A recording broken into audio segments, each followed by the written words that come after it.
Welcome back to Pixels and Pints. Joining me this evening, as always, is the delicious Dan.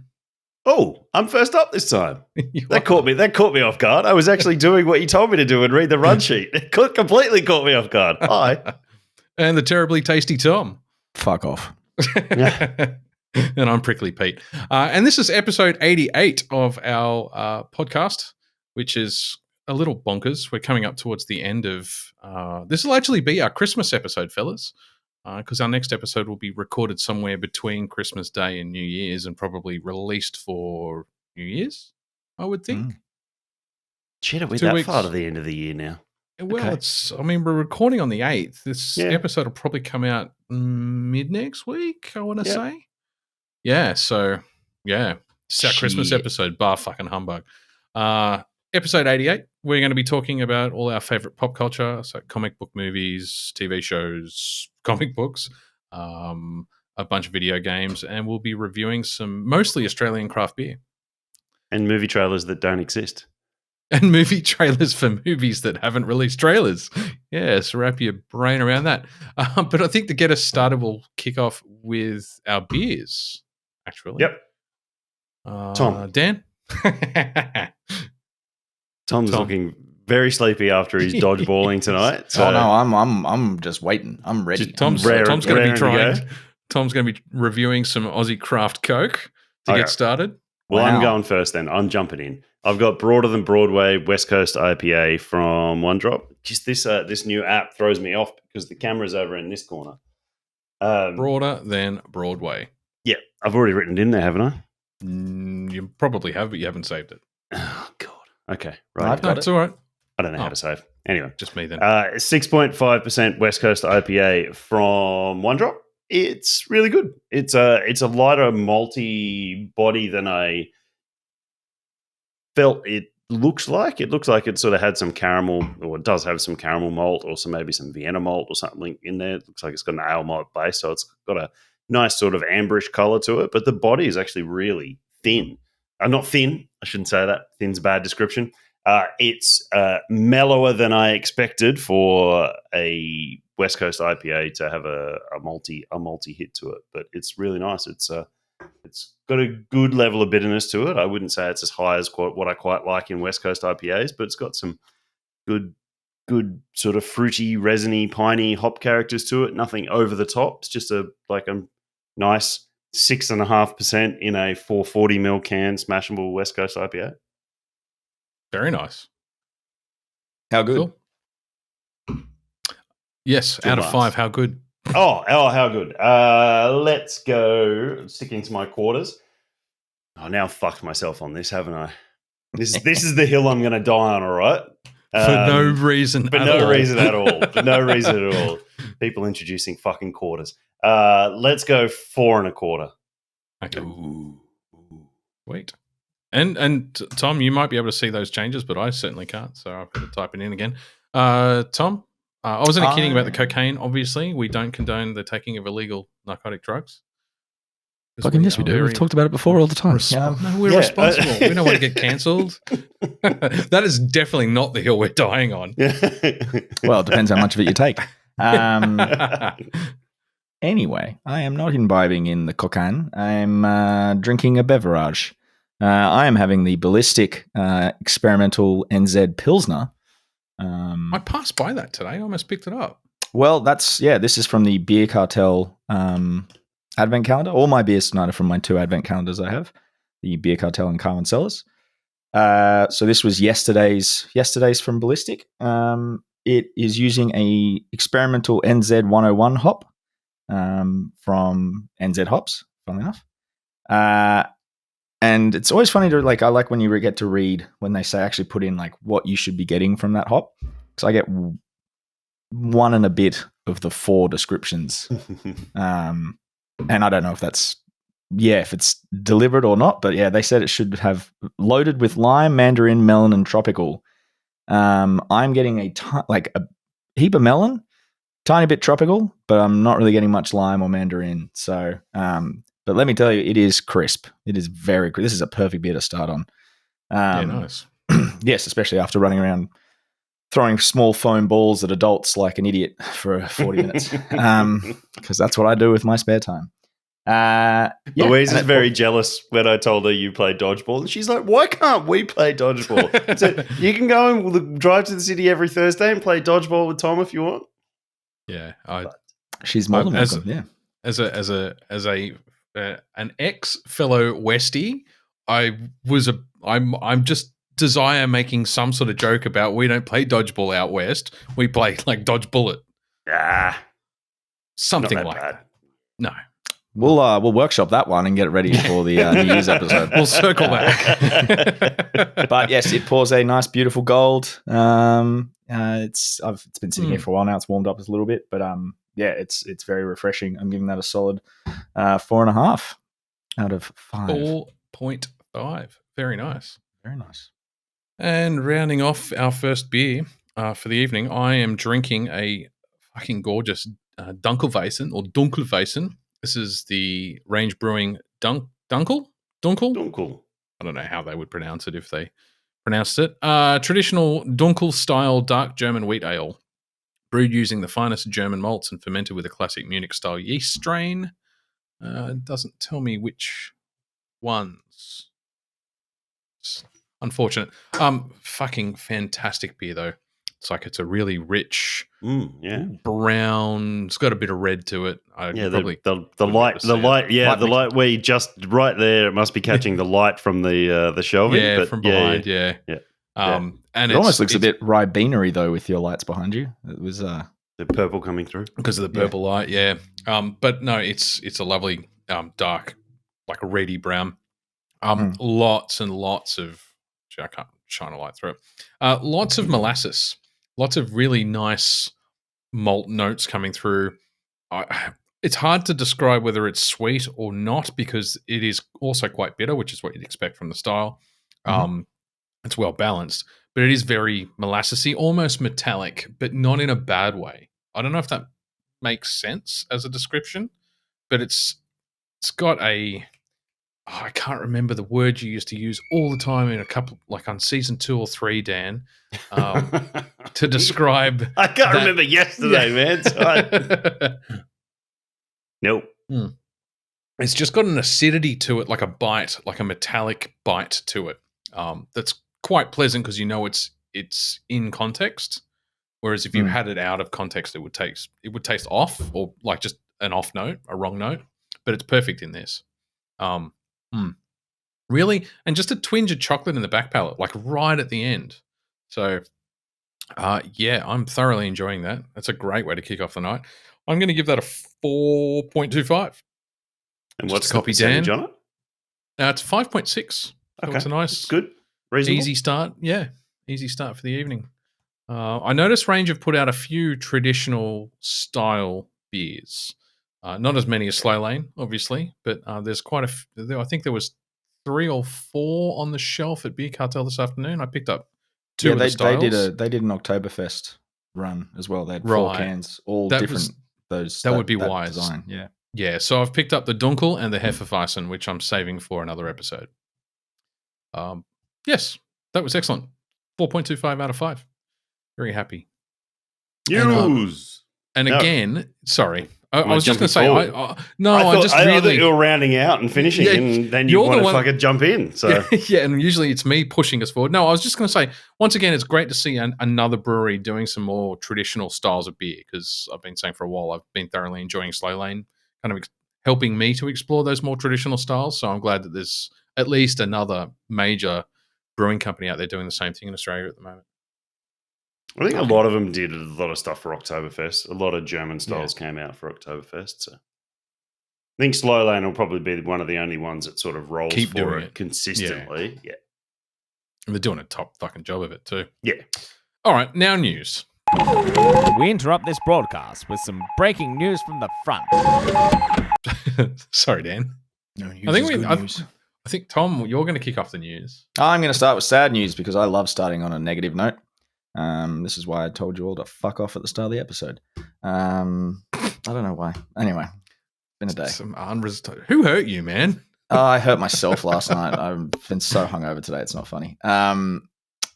sad beer news. I'm starting with sad beer news. I don't know if you guys saw this during the week, but Indeed, yeah. Yeah, La Sirène down in Melbourne have been locked out of their bar and brew house due to asbestos being found in the facility of, it's a precinct. That's the word I wanted to use, precinct. Look at me go.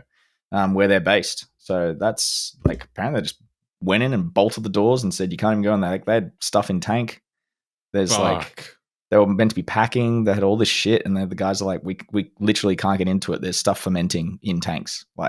They've completely been locked out because of this. They found asbestos in this facility, and it must have been exposed asbestos. Well, it was. I think it was the case was that they could detect it. It wasn't that they found it. Right. It was that someone who was. It was detected in the air somewhere. Yeah. So right. Because just the very presence of asbestos isn't enough to trigger, DEFCON fucking 3. Yeah. There's asbestos within 10 meters of where I'm sitting right this second, but it's not exposed. Give me more. It's not. It's great for pulling shit out of fires. Yeah. But unless it's actually being cut into or worked on, and it's not like they've got to shut down the neighborhood. But yeah, I did see that news. I don't know where I saw that news. It's unusual for me to get beer news. It was on Crafty Pine. It was on Crafty, yeah. Yeah. To which your algorithm listening to you, Pete, knows you buying beers, so it's bro, let me tell you about that algorithm, because it knows shit about me that not even I know. And I'm going to give you a clean. I know you're waiting for some sort of really fucked up sexual thing, but that's not where I'm going. So I was. Just for so ready for it. Yeah. But never in a million fucking years would I type into YouTube cow hoof cleaning. Yes, and yet it would. threw a video up. It's the of all the things in the world, but the algorithm threw up a video, and I clicked on it because it's like, what the fuck is this? I clicked on it, and there's this guy with a knife cutting the bottom of this hoof off and cleaning out rocks and shit, and I'm like, it's utterly fascinating. It is so fucking weird. So again, YouTube knows way more about me than I know. You keeping your mouth zipped on this one, Tom? So much. We already did the Moose Knuckle episode. Yep. I would just wonder what's in your search history to make that turn up in the algorithm. Yeah, yep. Lots of camel toes. No cow hooves. Oh, goddamn. What's the next bit of news, Tom? Okay, I can do this. Do this. Oh, my brain is literally, there's explosions going off. There were so many things I could have done with that, and I didn't. I'm very proud. I don't know why. I don't know why you didn't just take it and run with it, mate. Oh no, I was gone. It got bad very quickly. It always anyway. does. Finally got a release date for Mando Season 3. How good? March 1st. Put in your calendars. And Pedro Pascal's saying that the surprises that they kept for seasons 1 and 2 were the best parts about being a part of the Mandalorian show so far, and we ain't seen nothing yet. I think I'm paraphrasing, but he is alluding that there are a lot more surprises coming up for season 3. So we'll find out in. There's something very interesting. I don't know whether I want to tell you guys because it might destroy the illusion of the Mandalorian, but they're not real. What? How dare you? Pedro Pascal, as far as I understand, actually isn't in the suit anywhere near as far as much as what people. Didn't they show that in the behind the scenes thing? They did. Yeah, but it's. I know there's 2 or 3 other guys that wear the suit, but it seems like I think his name's Brendan Wayne. He's John Wayne's grandson. Right. He's all of those iconic shots. So when the cantina door opens in episode 1, that's Brendan Wayne in the suit. It's not Pedro Pascal. And all these ones where because he's because But I'm okay with that. Dan, it's in the same he manner also that genetically I'm okay inherited the cowboy swagger, and that's what you need. 100%. And I'm also okay with James L. Jones not being inside the Darth Vader suit, man. Sorry, what? He's not.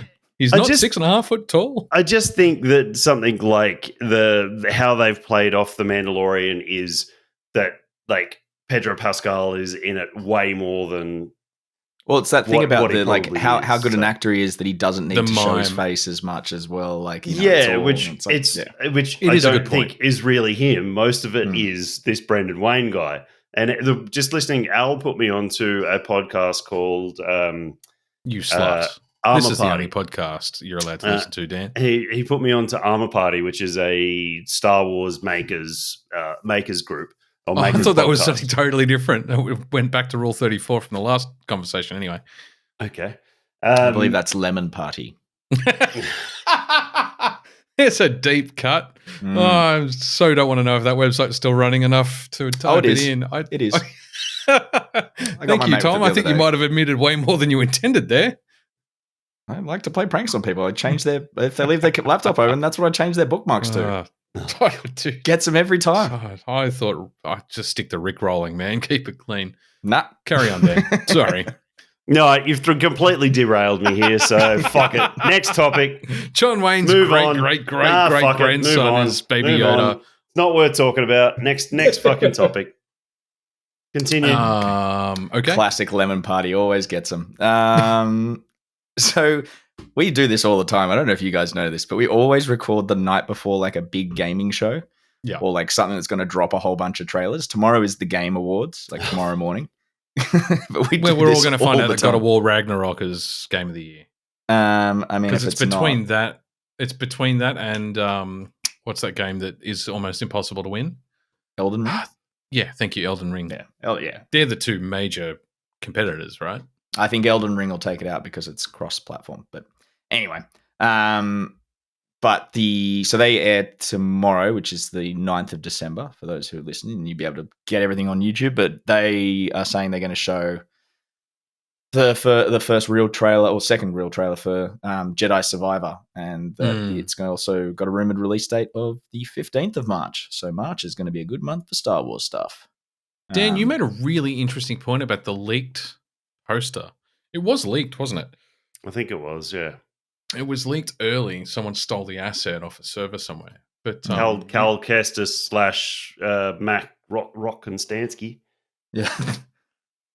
Yes. Mad Max for those playing at home. Yeah. That's for all of you non-Aussie Mad Max people. Yeah. You called that out straight away, and you were fucking spot on. Like the poster artwork is a dead rip from Mad Max. Down to the little pauldron and the open tag on the jacket, the 5 o'clock shadow.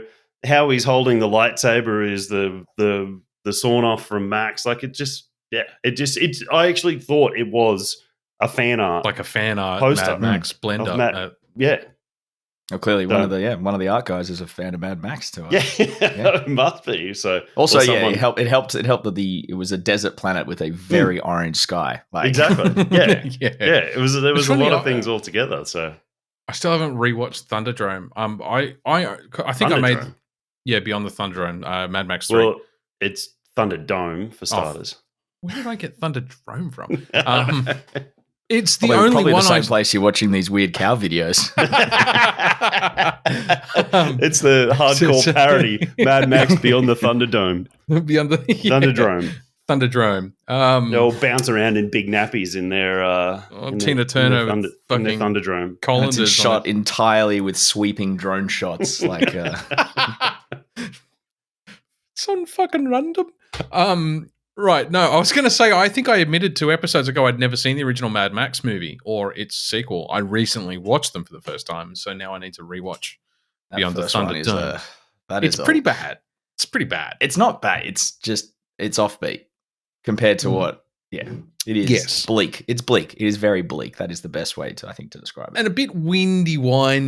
Like, it's not bad. It's got to put it in its place in terms of when it was released, but it just kind of it meandered through the plot, if that makes sense. For which one? The original Mad Max. Oh, the original. Oh, yeah, 100%. It just kind of wandered. It was kind of hard to figure out where the fuck it was going. Yeah, you have to pay attention to that one. If you switched off for a second to look up IMDb about something, you're like, oh, great, I have no idea where we are. Got no idea what the fuck's going on. Yeah, or how did they get into this mechanics place? Yeah. Anyway, I don't know why I took us off beat for that, but yeah. Here we go. New PS Plus games are out. This is my favorite part of the podcast now. I roll my eyes at. There's actually these are 3 pretty good games. So Biomutant, which I've played and finished. So if you wanted to try it, I would grab that. The Mass Effect trilogy, and that is all 3 remastered games. I've never played Mass Effect, so that's Mass Effect 1 was Xbox. It's a ground up rebuild. This one, yeah, because Mass Effect 1 was only for the Xbox, so this is now PC. I think the only PC. Xbox? PC. Oh. Yeah, I played on PC. I never owned an Xbox, and I've played all 3 of them. Yep. Yeah, but I've played 2 and 3, but I never played 1, so I'm definitely going to grab that. And then Divine Knockout just looks silly. It's like a Smash Brothers esque kind of game in terms of like it's a brawler, online brawler, but you're playing as all various mythological heroes. So this Hercules versus King Arthur versus whoever. Like, but it's done in like it's done in like Pixar style animation, so they're like a bit cutesy and stuff. But the thing that I found the most interesting about watching the like announcement video they put up, because they PlayStation put it up and tell you about each game, was that compared to Smash Brothers, isn't it? Yeah. For those that have played that, your levels were pretty standard. They had some like traps and things on it, but they're saying in this one like some of the map might just disappear randomly halfway through the match and you don't know when, and then you got to stop from falling. And it's like, yeah, it looks fun. It'd be one of those ones to play stoned. It's a 420 game basically. Well, yeah, it'd be one of those ones that'd be fun to play with a group of mates. Like even remotely, just being like, it's all log on. We'll beat the shit out of each other, and have a stream going in the background so you can keep and just no one take it seriously. That's a perfect game for that. Yeah. Just have a couple of 10% fucking Imperial Stouts and play on. But yes, that's 3 pretty good games. Mass Effect trilogy especially. I'm going to flag those tonight actually. Yeah. Download. Remember, pro tip, if you are playing Biomutant, reduce the narrator as much as possible because he gets very annoying very quickly. Yeah. Yes, you did. But yeah, warn everybody about that. I did. Yeah, cool. And there's also some really fucking big game releases in December. Not PS Plus, but you'll have to actually buy these ones. So Callisto Protocol and Midnight Suns are already out. Callisto's getting some mixed reviews. Yeah, badly mixed reviews. Yeah, I was expecting like. Apparently it's all been fixed though. Apparently it's all been fixed. The developer. I saw that. That was a bad tweet. You don't throw someone under the bus for a fuck up like that, man. Oh, and yeah. So yeah, he said that they patched the wrong file and it was someone rushing to get it done. And it's like, well, video game industry isn't known for crunch. What are you talking about? Rushing? Yeah, and it's the CEO, bro. Just own it. Like, just say, sorry guys, we fucked up. We're getting it fixed as soon as possible. Don't throw some poor bastard under the bus. So what was the patch meant to have fixed? Because I think a bunch of bugs, like game-breaking bugs. All right. Well, there's more wrong with it than that. I mean, everything that because I was going to buy it day one and then didn't get around to it because I was busy, and I was going to go out day 2 because it released on a Friday here. I was going to go out Saturday morning and pick it up. And I watched the Before You Buy from Game Ranks, and they he didn't hate it, but he said there's some things in it that are questionable. There's a questionable melee dodge mechanic, which is basically a rinse and repeat. Lean one way, lean the other way, hit. Lean one way, lean the other way, hit. And he said that's pretty much what it is for the whole time. He said, "That's how I beat Chris at Street Fighter 2 when we were kids." Just Ayukin. Oh, you're dead. Tried to house him next, Chris. Then he said there's some questionable choices on the boss battle entries and some bits and pieces that. So I'm like, there's also some pretty massive plot complaints going on at the moment, like. You've crash landed on a jail planet and like you've been driven to escape, but it's not a game where you explore or even engage with these amazing creature bad guys that they've created for the game. You're not there to kill things. You're there to run away from them. And you're not really even told why you're there or why you're running away. It's just so some big complaints about plot. Problem. The fact that you just said you just have to run away from them now, I'm just imagining like a Monty Python parody of it where it's the Callisto and just run away. Yeah. You need someone with the fucking coconut. Yeah. Midnight Suns has bbeen doing really well in the reviews. Yeah, it has. So if you want something a bit turn-basedy, an mechanics. XCOM game, and that's Basically, it's been likened to an XCOM game think- with Marvel characters in it. Fire Axis Games, who are behind it, they were involved in XCOM, I'm pretty sure. Yeah. Fuck, there's been that many XCOM games over the years, bro. I'm surprised there's a game studio out there that hasn't in some way been involved. Because XCOM started on Amiga, or it might have been x86, like old school PC. And I don't know why I keep saying bro tonight. It's just stuck in my head as a word for some random reason. High on Life, December 13th. So next week, that's the game for December I'm holding out for. That was the first person, don't take it too seriously, space-based shooter voiced by the Rick and Morty guys. And I think Justin Roiland's behind it, isn't he? Yeah. Yep. I'm so looking forward to that. And then the Witcher 3 Next Gen update, which is a free update, is due out December 14th. So I was struggling to wrap my head around this. From what I gathered, if you bought the Game of the Year edition for PlayStation 4 and install it on your PS5, after December 14, it will automatically upgrade to a PS5 remake native version. But it's been heavily marketed as that was a lot of words that I didn't understand. Can you break that down for the idiots in the room? Sorry. So the Witcher 3 Next Gen remake is not a game that you go into the store and buy. Yeah. No. It's like a patched update. Yep. So if you own the old PlayStation 4 Game of the Year edition of Witcher 3, I think it's any edition though. Yeah, I'm pretty. It'd have to be any edition. How are you going to install a PlayStation 3 game on your PS5? PS4 release. It was a PS4. Yeah. Was it? Was it a native PS4 release? Yeah. Okay. Yeah. Fuck, man. 2017. Yeah, I'm not looking at a fucking IMDb like histogram or history list. Yeah, no, it was PS4 release. It's the same thing. Okay. It's the same thing as when you were upgrading Ghosts to PS5. Like when the PS5 first released, I didn't have to go through that drama. I just bought the game 11 times accidentally trying to upgrade it. But yes, no. So it was when the PS5 first released, and if you had PS4 games that they just released a bunch of support for, you just downloaded a free upgrade. Yeah, and you got to choose the PS4 or PS5 version. Yeah. The difference here is, what you're describing were minor graphical updates to say, yes, we now support 4K HDR, but it's fundamentally the same graphics. Whereas this is a full-blown rebuild of, like, the polygon system's been updated, the textures have all been upgraded to 4K resolution, they're full ray tracing, like, the game's engine has been changed. So it's a more foundational change or update. Anyway, so that comes out December 14th. So I'll play through High on Life first, then hit Witcher 3, because I still had the last DLC to finish, so I'm going to have to start from scratch, I suspect. I don't think I'd be able to find my save. No, you can. I think you can. If I uploaded my PS4 save to the cloud back in the day. You didn't? Yeah. And then I've decided, unless something else comes along, and there are a few games coming out in Jan and Feb that I'm looking forward to as well, but somewhere I want to fit in a Days Gone survival mode playthrough, because I've been rewatching Walking Dead, and I'm getting a hankering to go and like machine gun some massive hordes.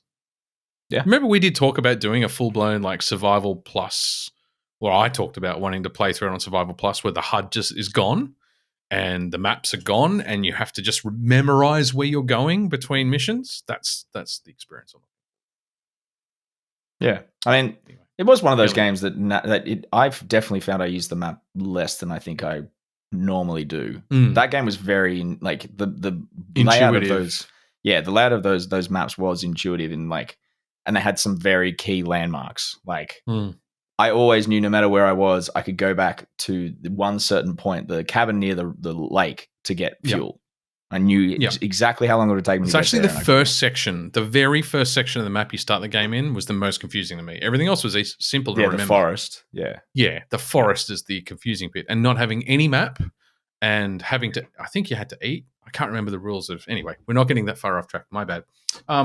James Gunn and Peter Safran's plans are starting to emerge for the DCU, and it is not looking pretty. I can tell you that. Who is Peter Safran? Isn't he that? No, that's John Safran. Never mind. John Safran.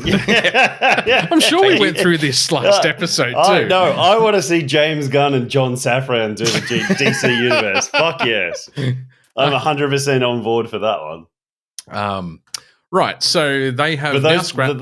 those playing at home, John Safran was a Triple J video And he did comedian, stuff for the ABC, yeah. video DJ, Yeah. and he did a whole bunch of that thing with deep the priest. dives into the thing that the priest. Yeah, I did a whole bunch of documentary series and mostly focusing around race, religion, and those sort of things. It was very interesting. He did it really well, and he was quite funny. One time he tried to get a fatwa called down on him for one of the high Muslim people. They just tried to do something as offensive as possible to get something called on him. To declare holy war on him. Yeah, that's awesome. Yeah, basically, yeah. So anyway, sidetrack again.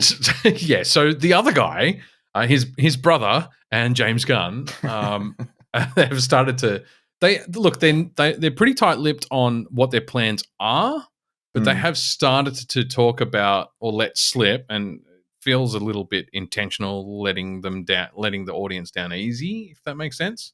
What they're not doing. So Patty Jenkins' Wonder Woman 3 is officially dead.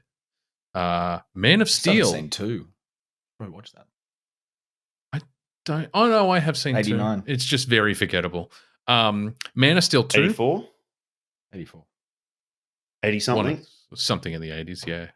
With less pop culture references than Captain Marvel. Man of Steel 2, almost definitely dead, which would be ironic if Cavill did in fact leave Witcher to go to Man of Steel and then have the movie cancelled. Apparently Cavill and Momoa were supposed to have cameos in The Flash, but they're not sure that's happening. Also, interestingly, we did talk about what I know this isn't in the show notes, but we did talk about Ben Affleck replacing Michael Keaton as Batman in Aquaman 2 because of the Flash fuckaroonies that were happening. But apparently Momoa probably not an Roonies. appropriate choice of words. Didn't think about that. Sorry. Buckaroonies. Oh, get that on a t-shirt.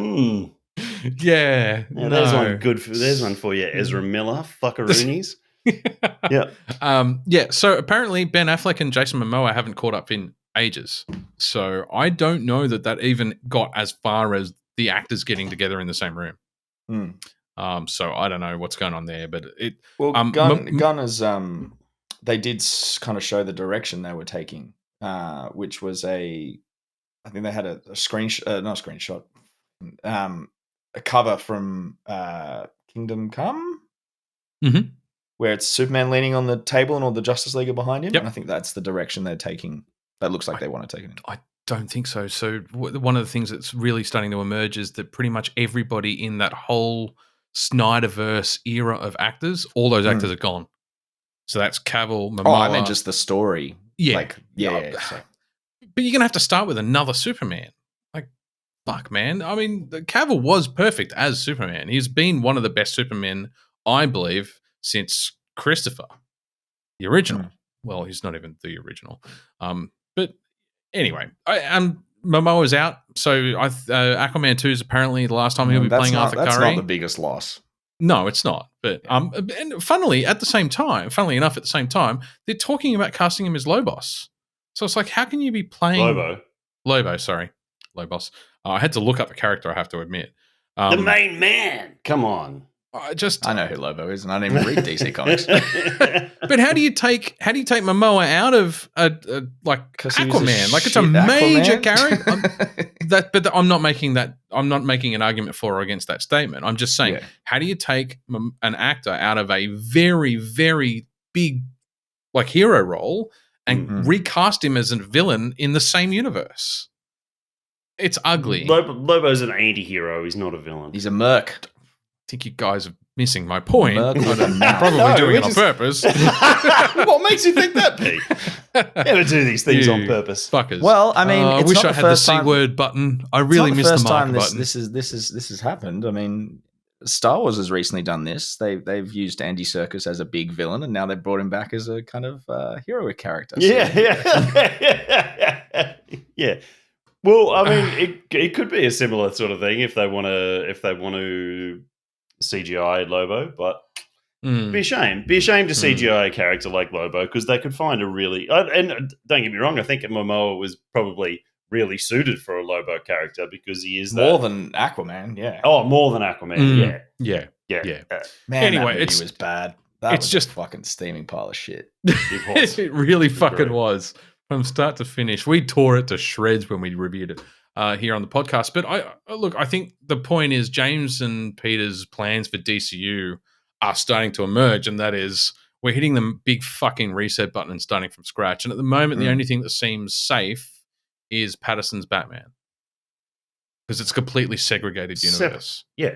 And they'd be a fucking idiot to cancel that. And they fucking better keep their little fucking fingers out of that shit. Off my claws. They need. Patterson's Batman also just dropped on Netflix for everyone at home. If you haven't seen it. Yes. Yeah. Well, guess who's watching the Batmobile scene very late at night, drunkenly 1,000 times. It brings the lotion. I'm not going to get too far into that. What? I'm going to read the show notes backwards here on this next point, just to confuse you guys, but it makes more sense to the listeners.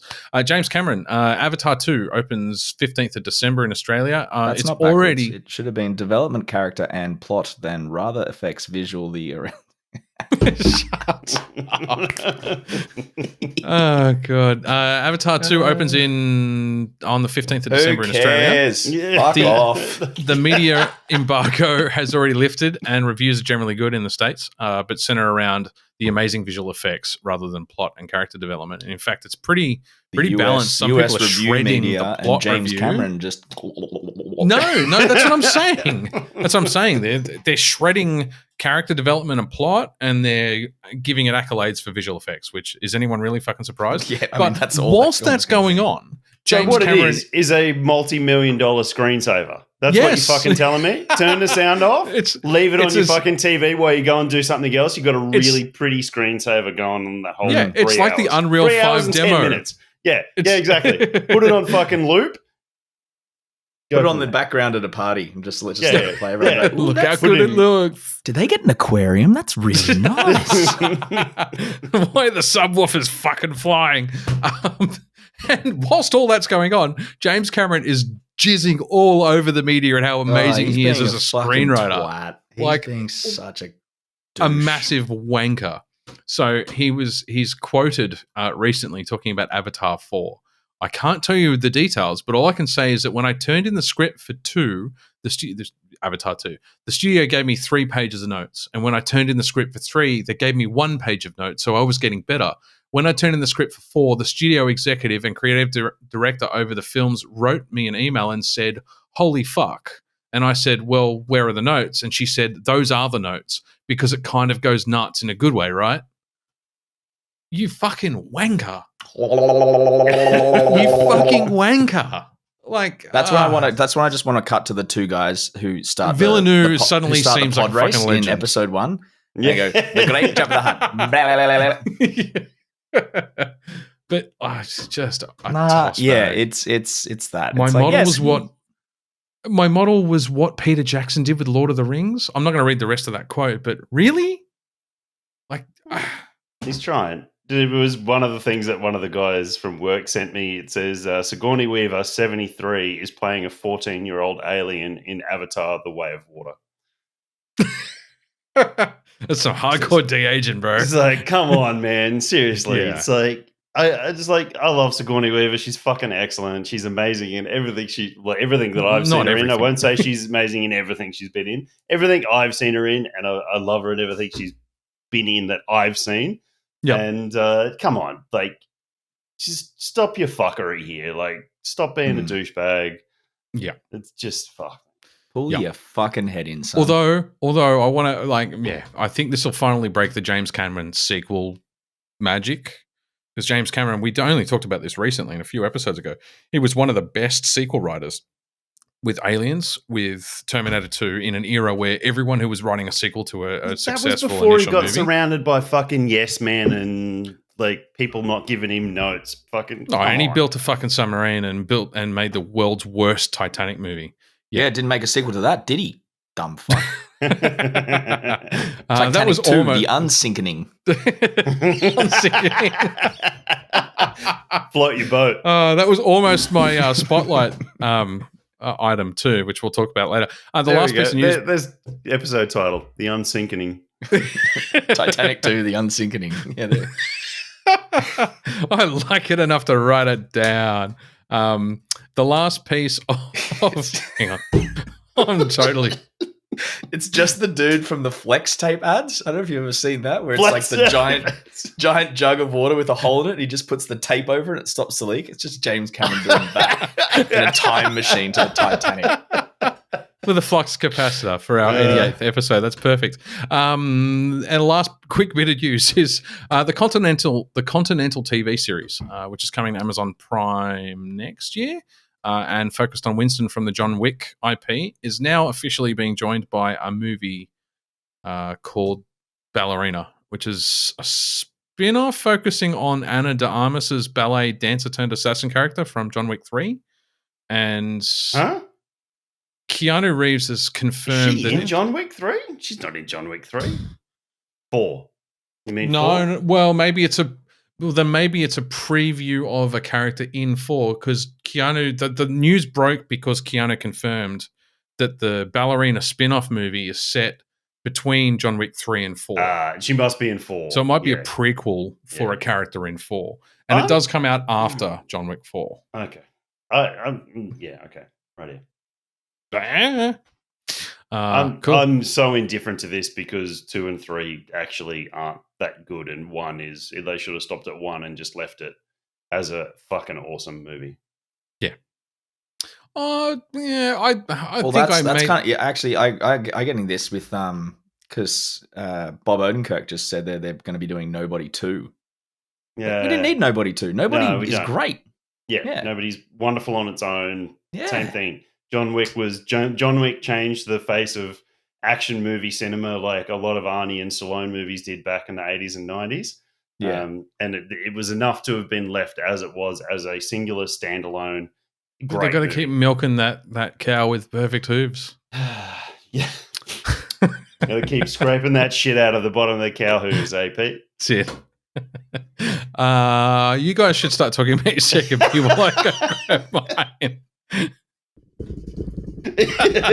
Tom's going to explode by the end of this episode. That's the goal.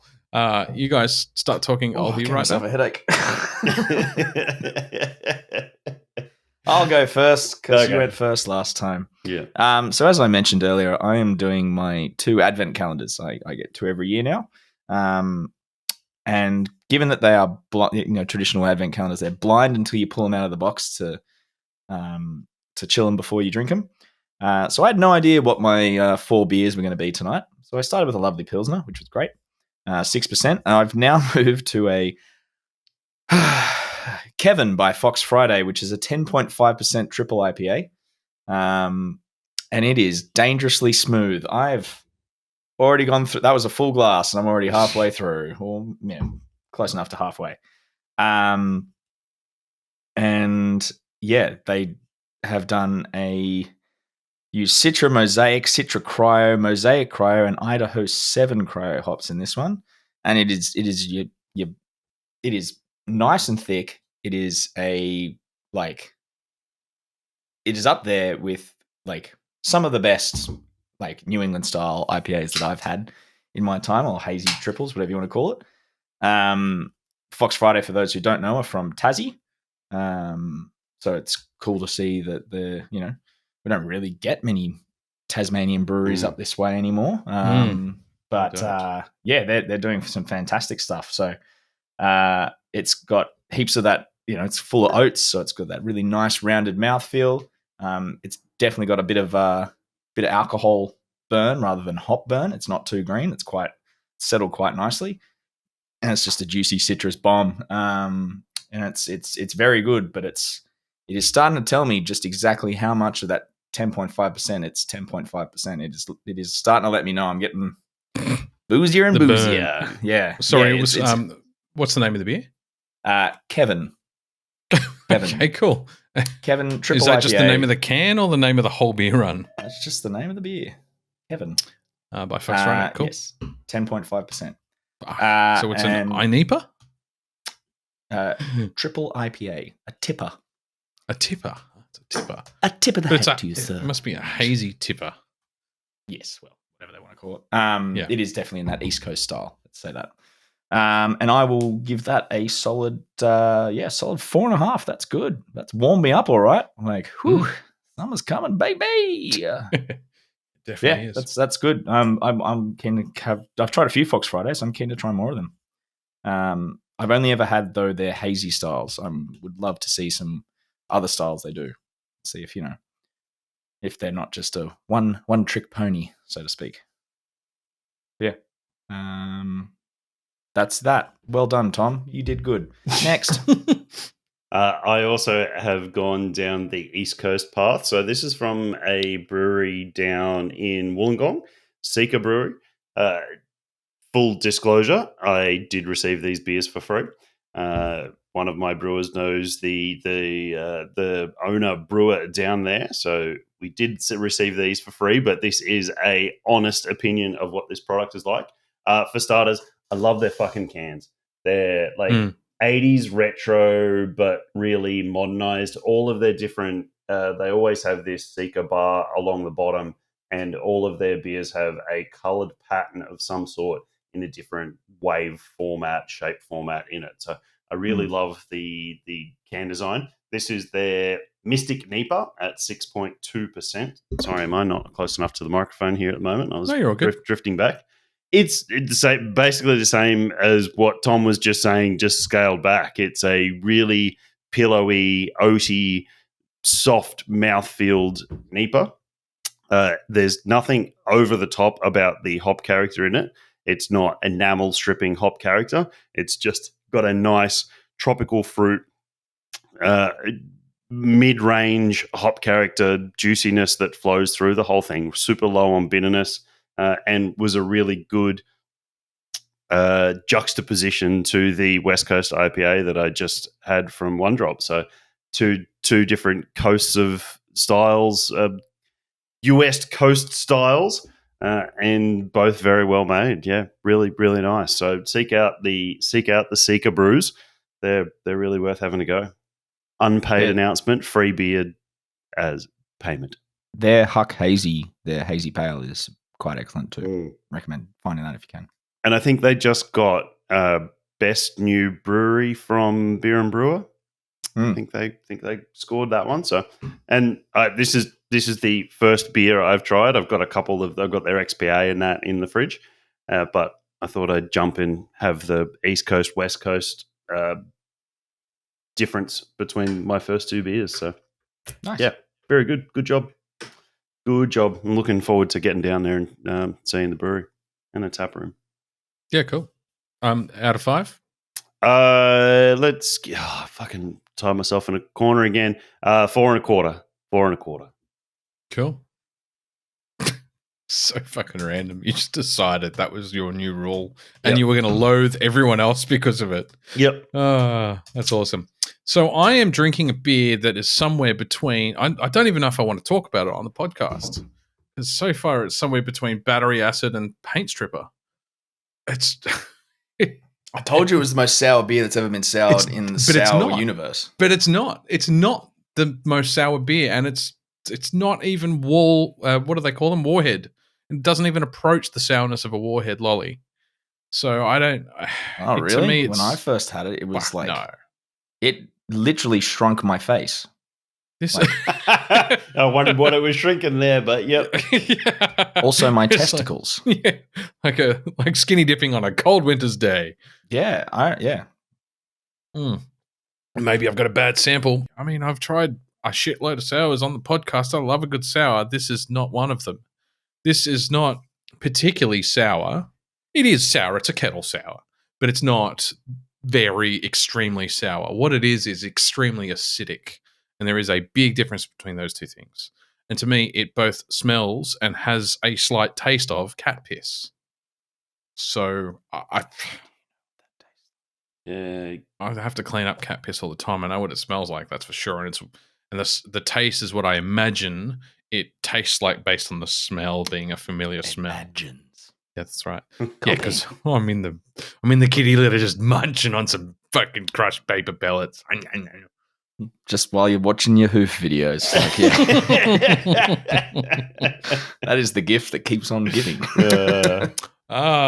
This beer, on the other hand, is not. So, that's such a shame because I remember having that, and I know this is a rebrew of it, but I remember having the first one. I can actually feel my stomach lining right, like the pain of indigestion coming on. That's what I got right now, just drinking it.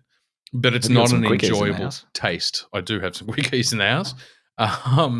I'm going to sink pour this and grab another beer while you, Dan, start with your 3 fucking mini reviews that you asked me to remind you about 11 times. I didn't put my mini reviews in. Fuck. Well, now's a good time to do it. No, I'm going to surprise you with them. I'm going to interject them between Dan's. It's like an ad break. Well, I'm not going to do it in the. I'm not going to do it. I'm do it in any order you like. Okay, I'm going to start with Cabinet of Curiosities, and then I'll. Okay, good. Cabinet of Curiosities, Guillermo del Toro's Cabinet of Curiosities. It's a very. I thought you were getting a beer, Pete. I am. I'm just trying to update the order because I'll forget, and I'm going to do the fucking editing. Oh, I started. Whatever. I started on this one because you were going.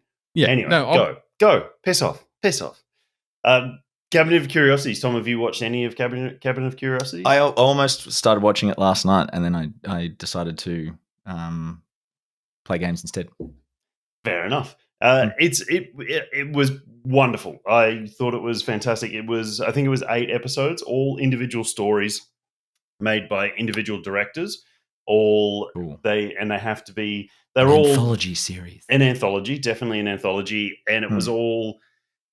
It was all very Twilight-esque, Twilight Zone, not fucking Twilight, not sparkly vampires. How many sparkly vampires are there? Twilight Zone, come on, creep show-esque short stories. There's some excellent 1 hour stories in there. I thought they were 1 hour. fantastic. Okay, yeah, cool. That was my next question: is how long the episodes are? Yeah, they're all 1 hour or just under, or a touch over. But they're all self-contained. They don't link in any way. They're all self-contained about completely different things, and they all finish. And you do get to the end of a couple of them and go, fuck, man, I want more of this.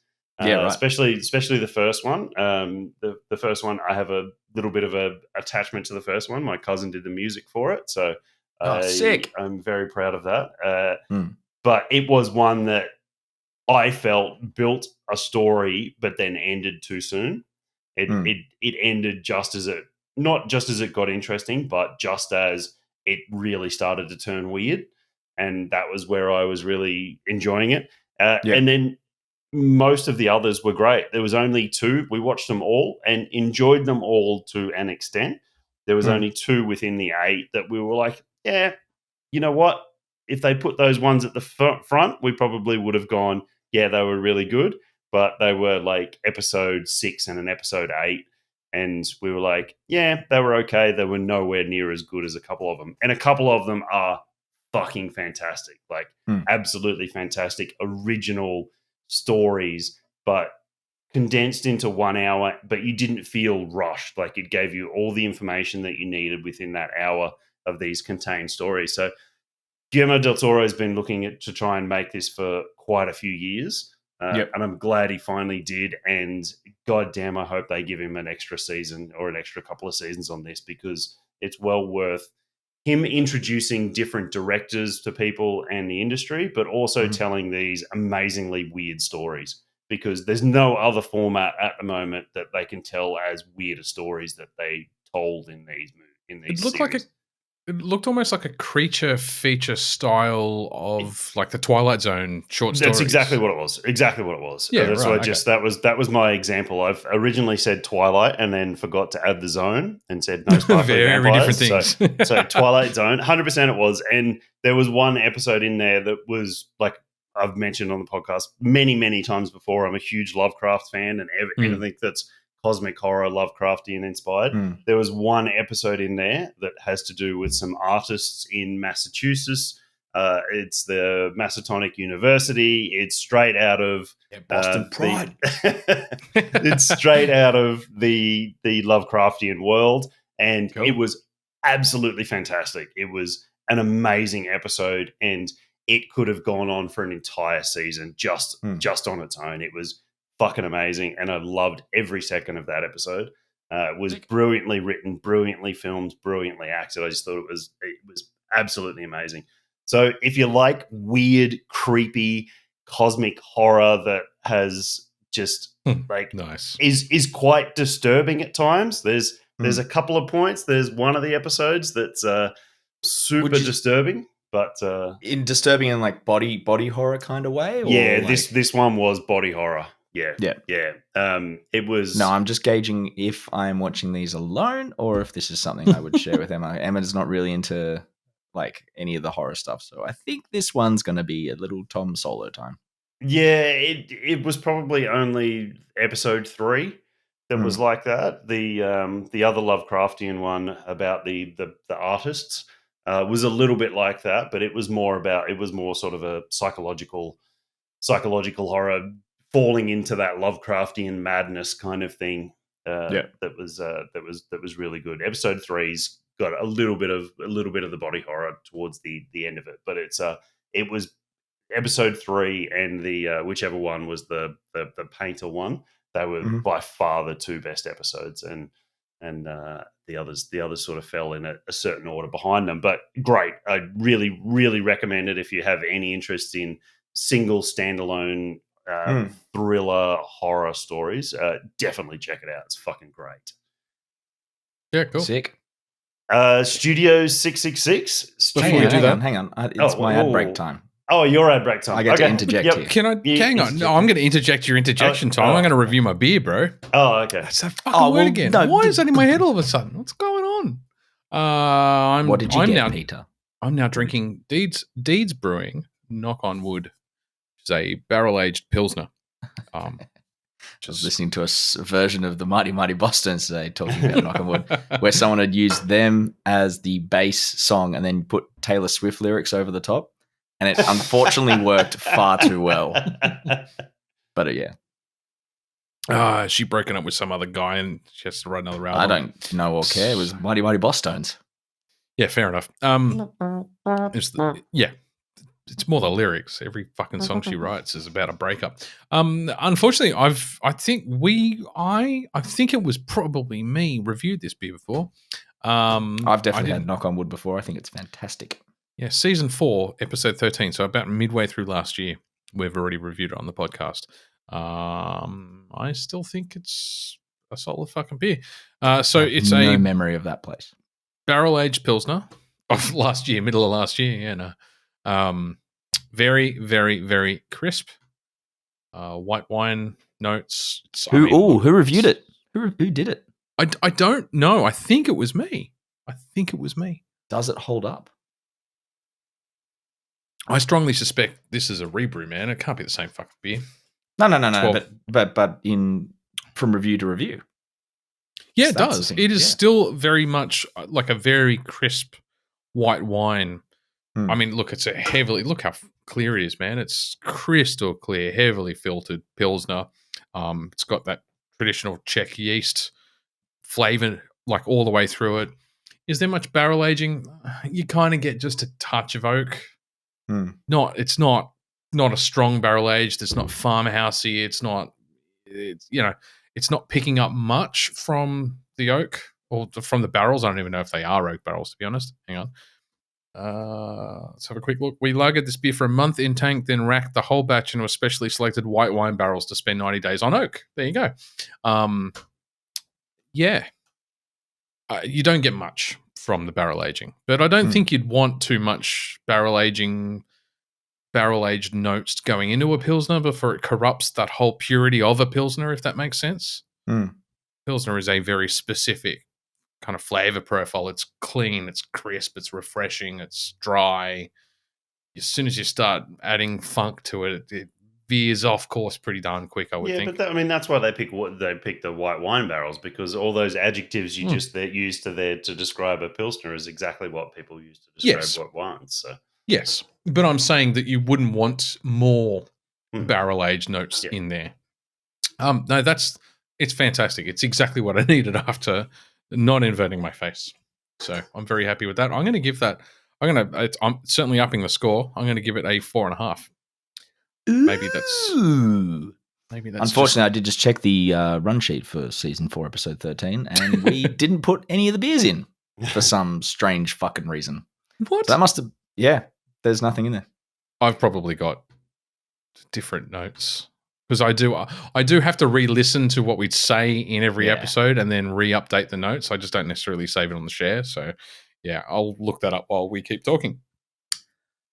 Anyway, back to your interjection, Tom. We're going to unwrap this onion. Re-interject the interject. Yeah. Yeah. So we were talking about James Gunn before, and I don't know if you guys have watched it yet, but Emma and I decided to put on the. You know exactly what I'm talking about. Sorry. Yep. Emma and I put on the Guardians of the Galaxy holiday special the other night. It's a 45-minute episode. I want to watch it. No, don't. Absolutely do not. It is fucking horse shit. Yep. Oh wow! Okay. It has exactly what I thought it was going to be. The only thing. So it's another Caravan of Courage. It is the corniest fucking Christmassy bullshit. Fuck that sounds off, like Caravan of Courage. You motherfucking fuck! I hate this time of year, except for Canvan. Humbug. Oh, it was the worst. It made Hallmark movies look good. It was just like they got Kevin Bacon into it. He does a song at one point. I was like, fuck off, Kevin Bacon.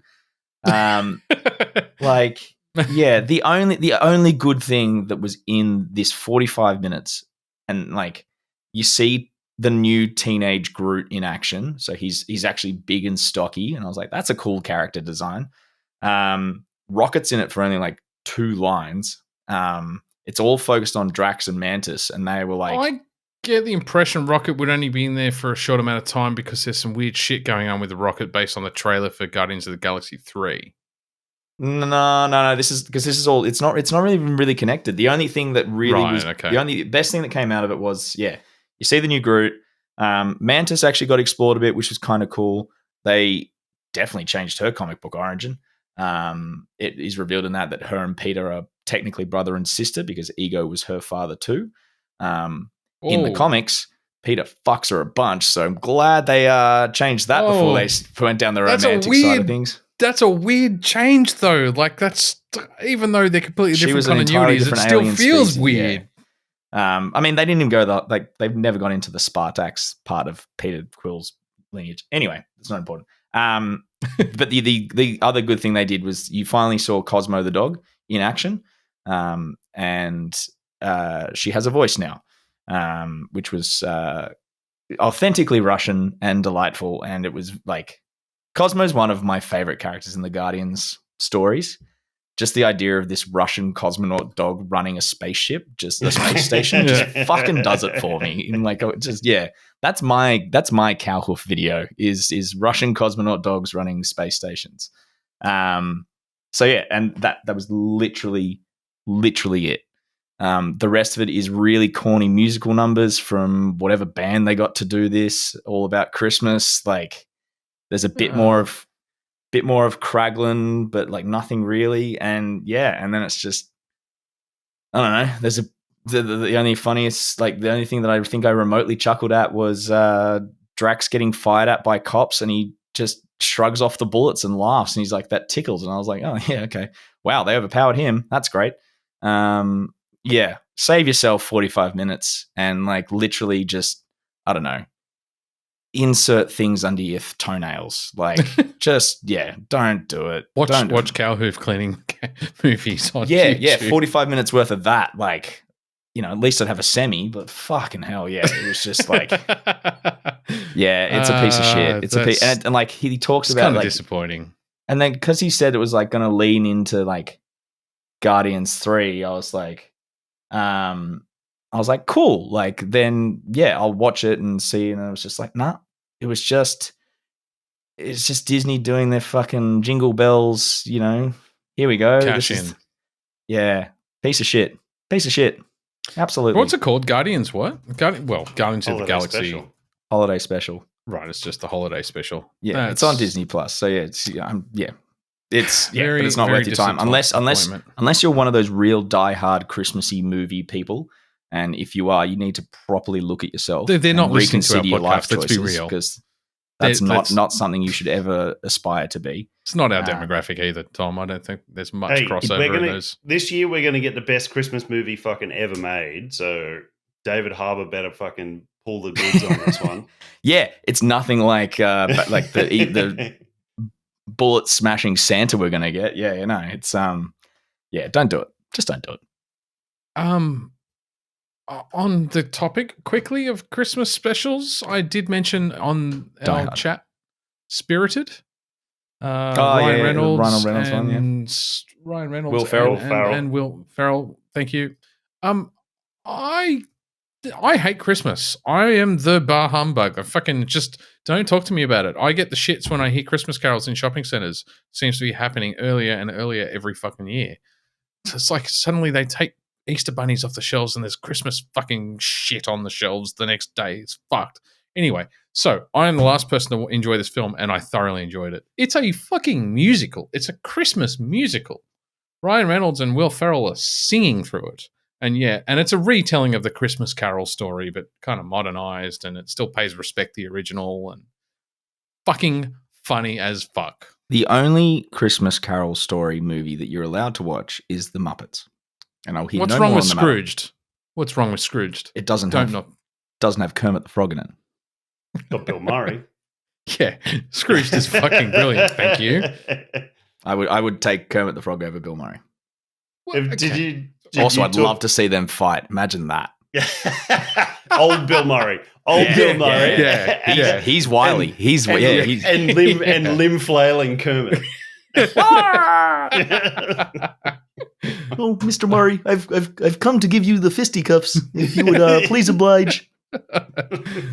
What were you going to say, Dan?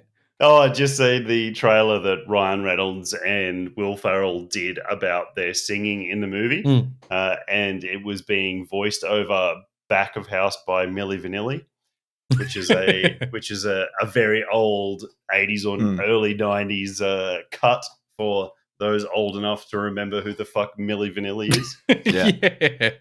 But anyway. I enjoyed it. It was, it was a feel-good movie, but at the same time, it was irreverent, which is exactly what you'd expect out of those two. So I laughed my ass pretty much all the way through. Oh, good. I won't watch it, but good. I'm glad you enjoyed it. Dan, don't watch that one. Sorry.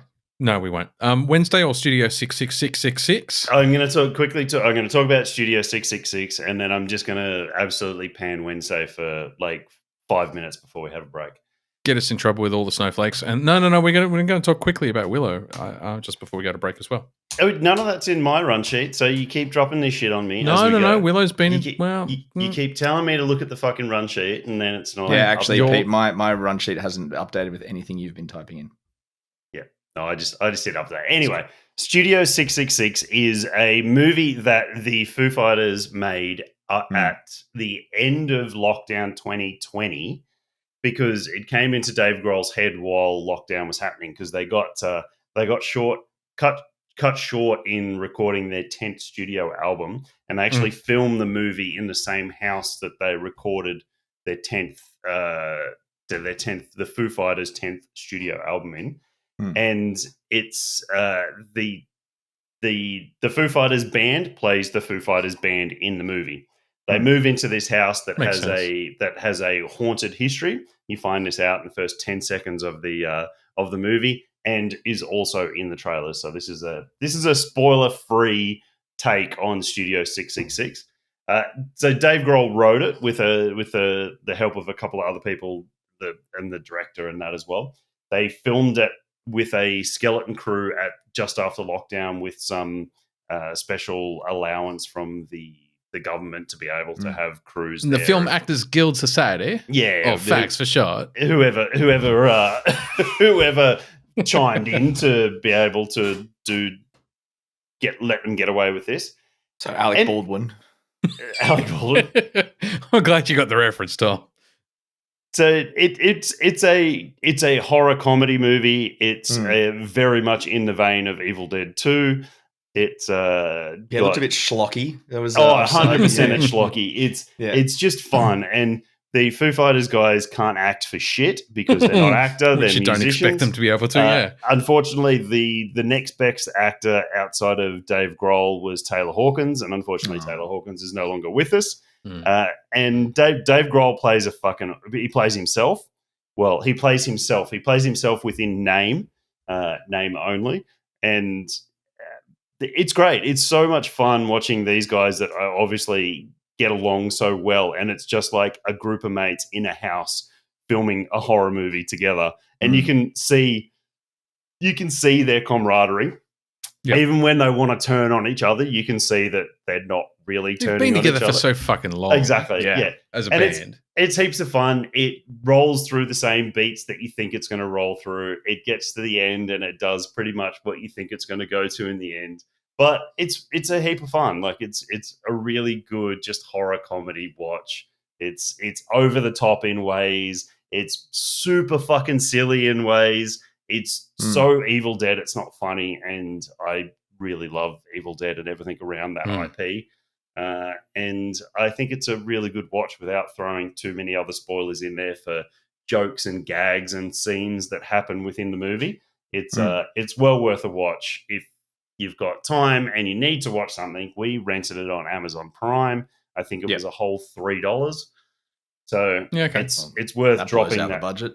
Worth dropping that $3 and the hour 45 to watch it because it was great. And I will watch it again. And if I ever see it to buy a physical copy, I will 100% buy a physical copy of it. But I enjoyed it that much. Nice. Yeah, cool. So. Speaking of which, just randomly, we haven't talked about music for a fucking long time. Did you see that Distrubed released a new album last month? It's the first time they've released an album in their last 10 albums? In the way that all Disturbed music sounds like Disturbed music, other than maybe the sound of silence. But yes. Which annoyed me because it didn't sound like Disturbed. And yet, fuck me, did it demonstrate that guy's range? Like it's... I hate that song. It's okay. Fuck Simon. Fuck Garfunkel. No. I love their version of it. Right. Okay. I hate every Western Sydney. Sorry, all of our Western Sydney listeners. That fucking jumped on the bandwagon when it was playing on Triple M every fucking 2 goddamn seconds, saying this is the best cover remake song ever made. No, a remake song should have some soul of the people remaking it. Like Joe Cocker, Help. Better than the original Beatles version. Sorry, just saying. Fucking Johnny With a Cash. Help from my friends, not the Help song by the Beatles. They're two different songs.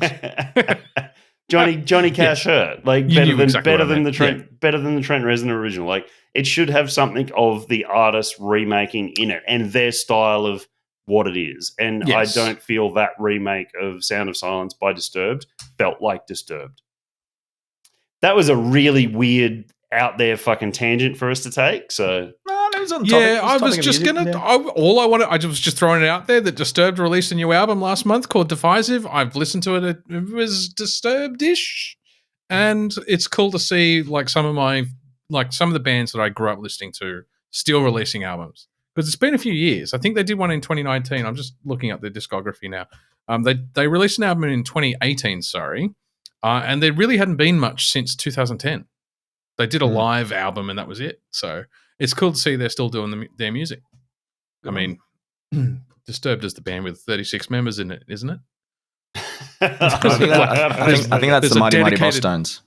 No. I'm sure Disturbed was the band with like 10 or 15 artists in it. And it was like there's one guy who only plays triangles for Disturbed. That's his job. There's one guy with just a single key on a keyboard. That's his job. There's two guys Don't with fuck one it up, finger. mate. Yeah. There's two guys with one finger symbol each, and they have to high five in perfect timing.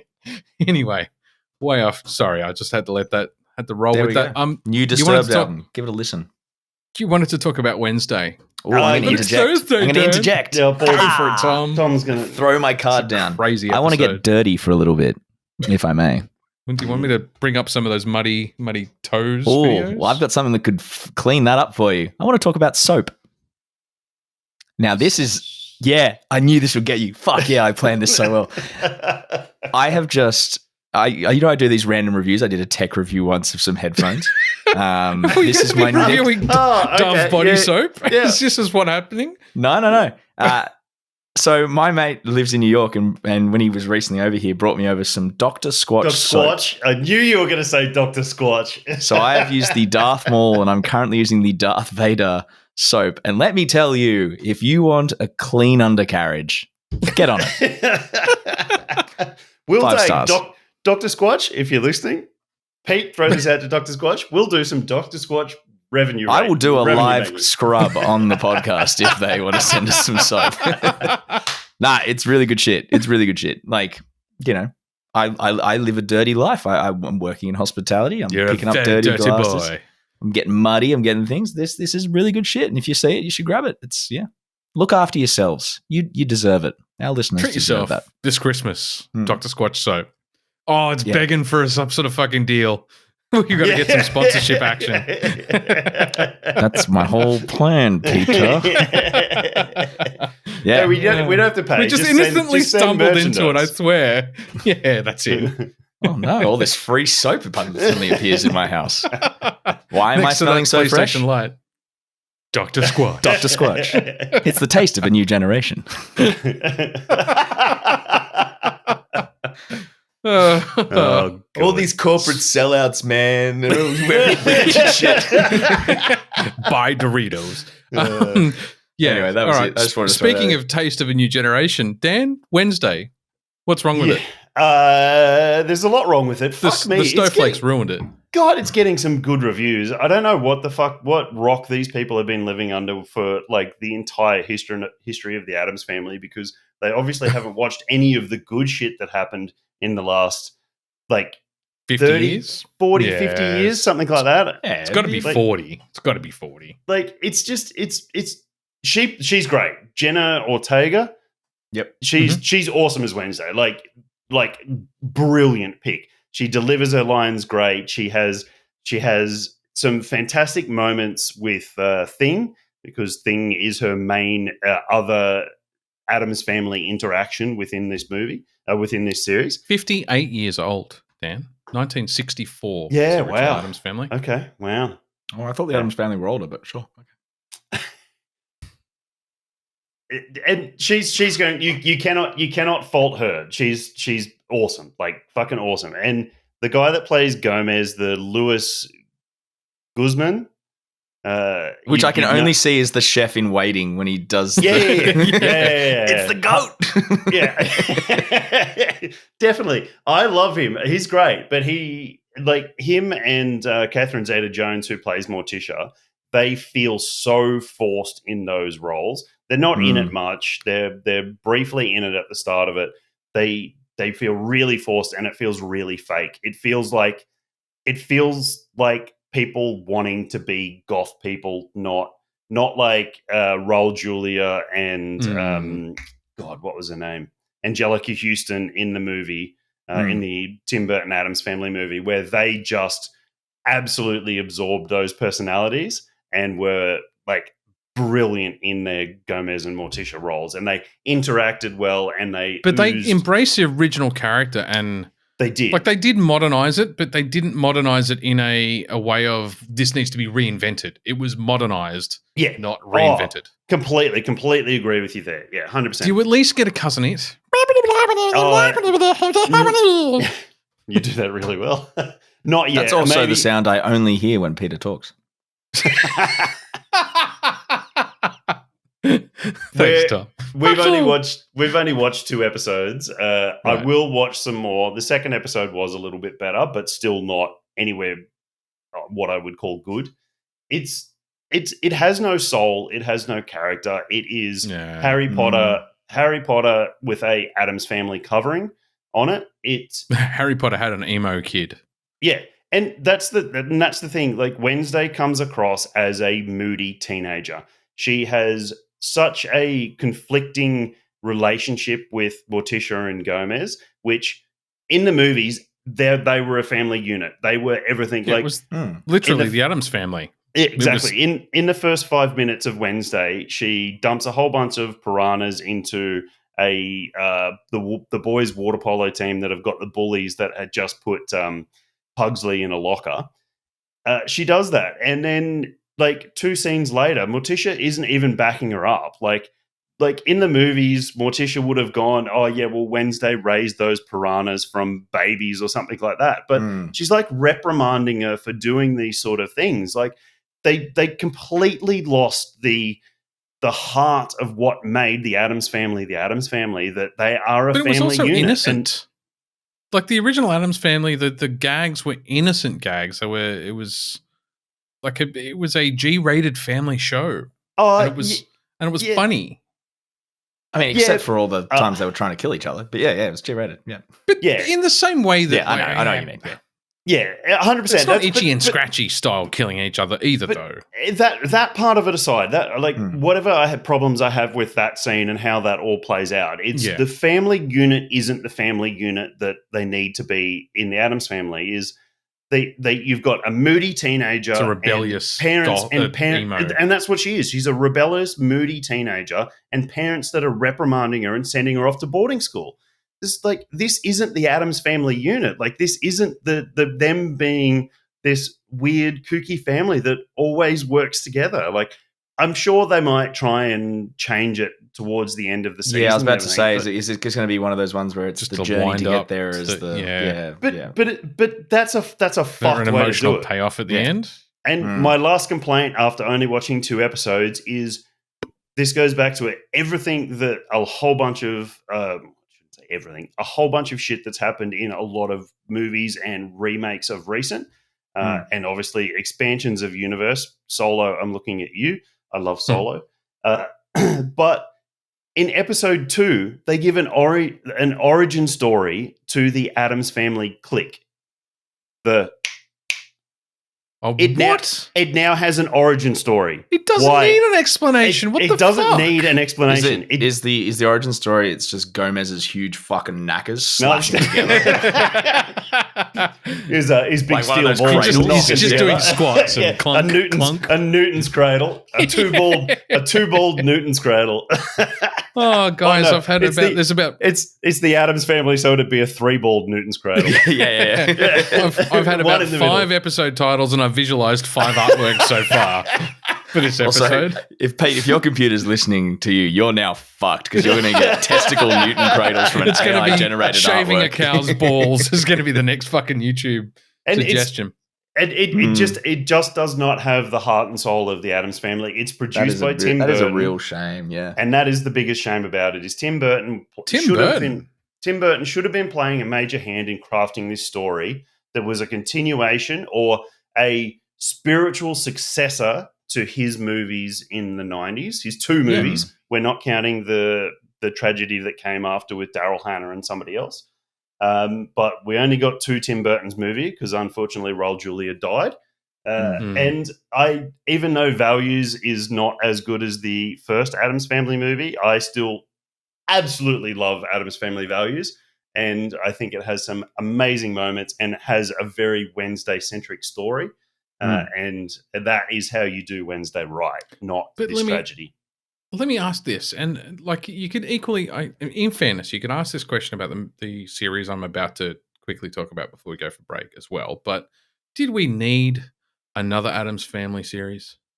I don't mind. I think it's actually about the right time. We've had some animated movies that have fallen in the background, but no, I think it's the right time. We've got a new generation of kids that need to be introduced to the Addams Family. Okay, and fair answer. I think they've done this the wrong way because they're not introducing it as the Addams Family. They're introducing it as moody teenager doesn't agree with parents.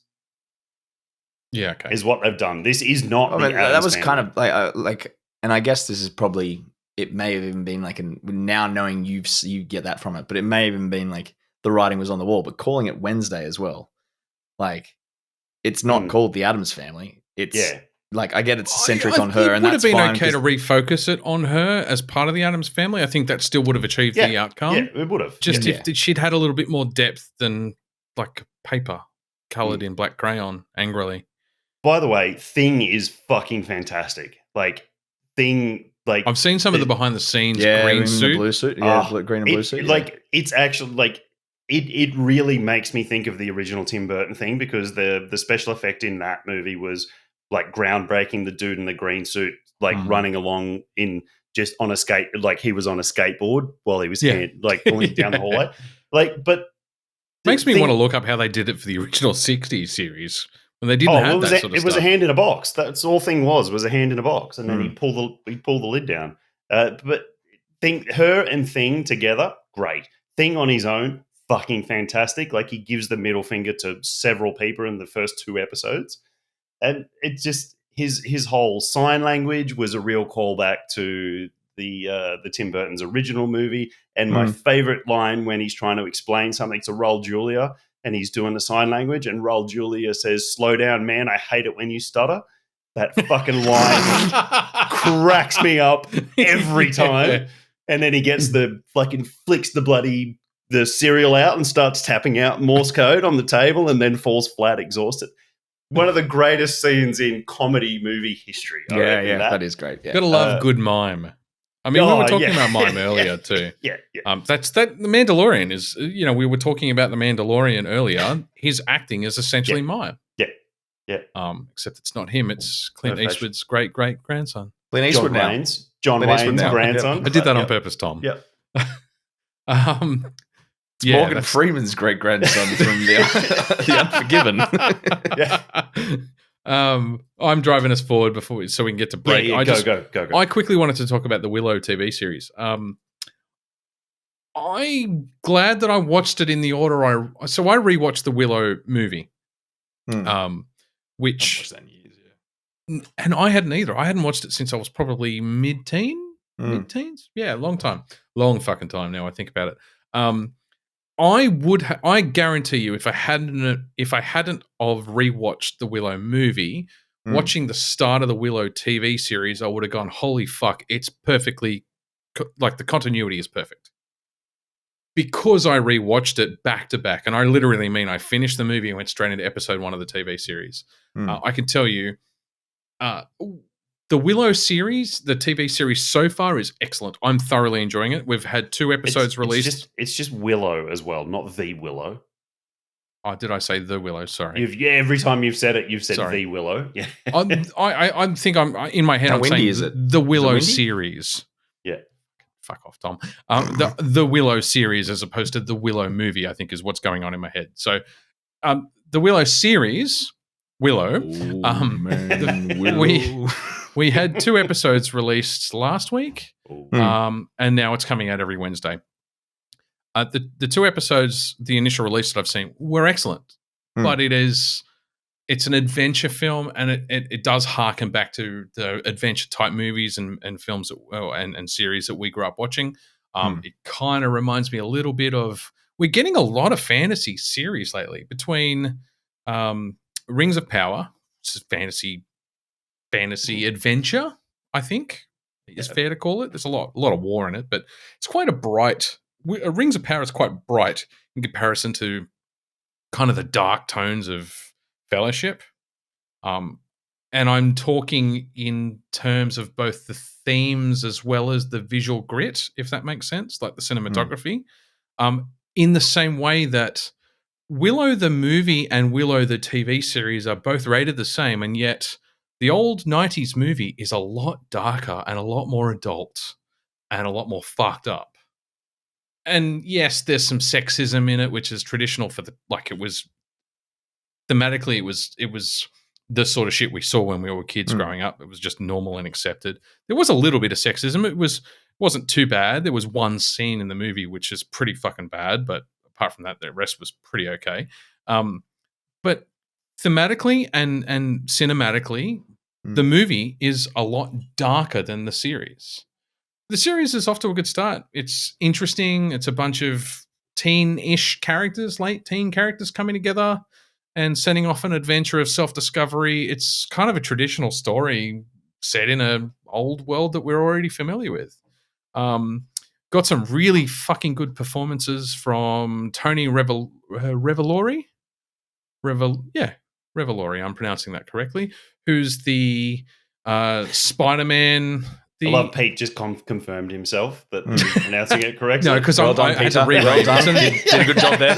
Revolori, yes, I am correct. From Spider-Man, No Way Home, and all of those. He's the guy that keeps saying that he hates Flash Thompson in the new Spider-Mans. Yeah. Yes. So he's very good in it. He's kind of a supporting character, and then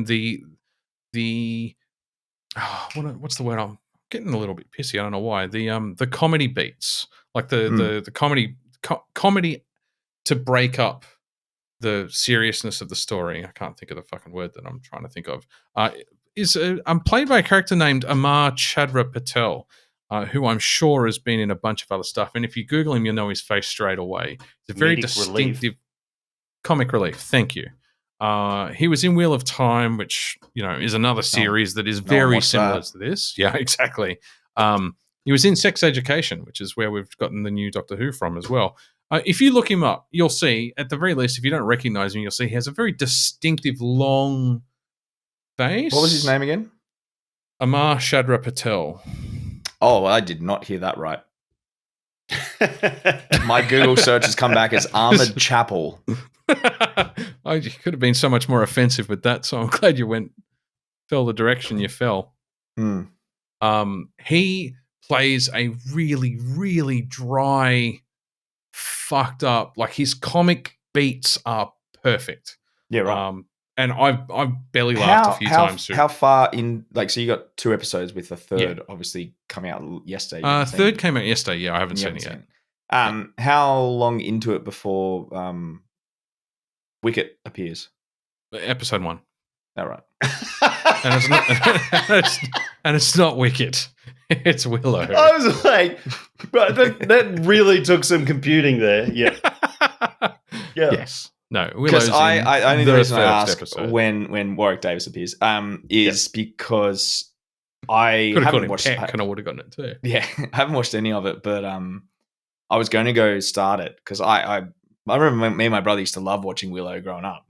We watched it a bunch of times on VHS and stuff, but I read a few reviews that he's the major letdown, and I was going to ask what your take on was that. He's swishing that round like some mouthwash. Wolf. No, there's nothing in my mouth. It's just my thinking face. No, that was throwing the ideas in your mouth. Yeah. It's exactly right. I think it's not his acting that's the problem. I actually think the character that they've scripted for him is the problem there. Okay. So yeah, no, it's Warwick Davis is like awesome on screen. I love Warwick Davis. I always have. I don't think the problem is him, but I can see what the critics are talking about. Okay. I think he's been written quite weakly. Also, they completely ignore the fact. So he's got his daughter in this movie. Sorry, in this series. But in the movie, he had a son who was slightly older than his daughter, and he had a wife, and they completely don't address the fact that the son and the wife just aren't around. You've only seen 2 episodes. Yeah, but you'd think given the interactions between Warwick Davis and his daughter, Willow and his daughter, that it would have somehow come up. I wish blah, blah, blah was here to see what's going on. I think she actually does. His daughter makes a comment about the mum, so they have addressed the fact that the mum has passed on, but they just completely, like, it was a void where the son was. Yeah, right. Like the son should have been mentioned because there was certainly context for him to come up. It was just weird. He's going to be the big bad. Almost all of the, sorry, I shouldn't say that. The major characters of his people, I can't remember his people in the name of the species that Warwick Davis portrays in the first movie. Yeah, no, I'm being sensitive about what I'm saying because I'm not trying to say the wrong thing here. So Warwick Davis as Willow Afgood. The Lollipop Guild. See, that's offensive. That's the sort of shit I would usually say. Yeah, okay. Oh, God. A bit of silence to let that one sink in. No, I'm thinking of all the other songs. I'm playing through on No. Anyway, no. I can't remember the species that Willow is a part of, but all of the other actors from the first movie, all of the major actors from the first movie who play his colleagues are in the series. I'm surprised at how many reprised their roles. That's good. Yeah. And I don't remember the official politically correct term for dwarfism anymore. We're not going to get Val Kilmer back, that's for sure. No, we're not. But we did get. Wait, is he dead? No, Val Kilmer's Val not dead. Kilmer, He's no, just got really throat sick, cancer yeah. and he's had a Oh, that's laryngectomy right. and he's got the it's coming right for us fucking thing replaced his voice box. Yeah, sorry. Listen, Tom said the fucking Tom threw political correctness out the window about 5 minutes ago.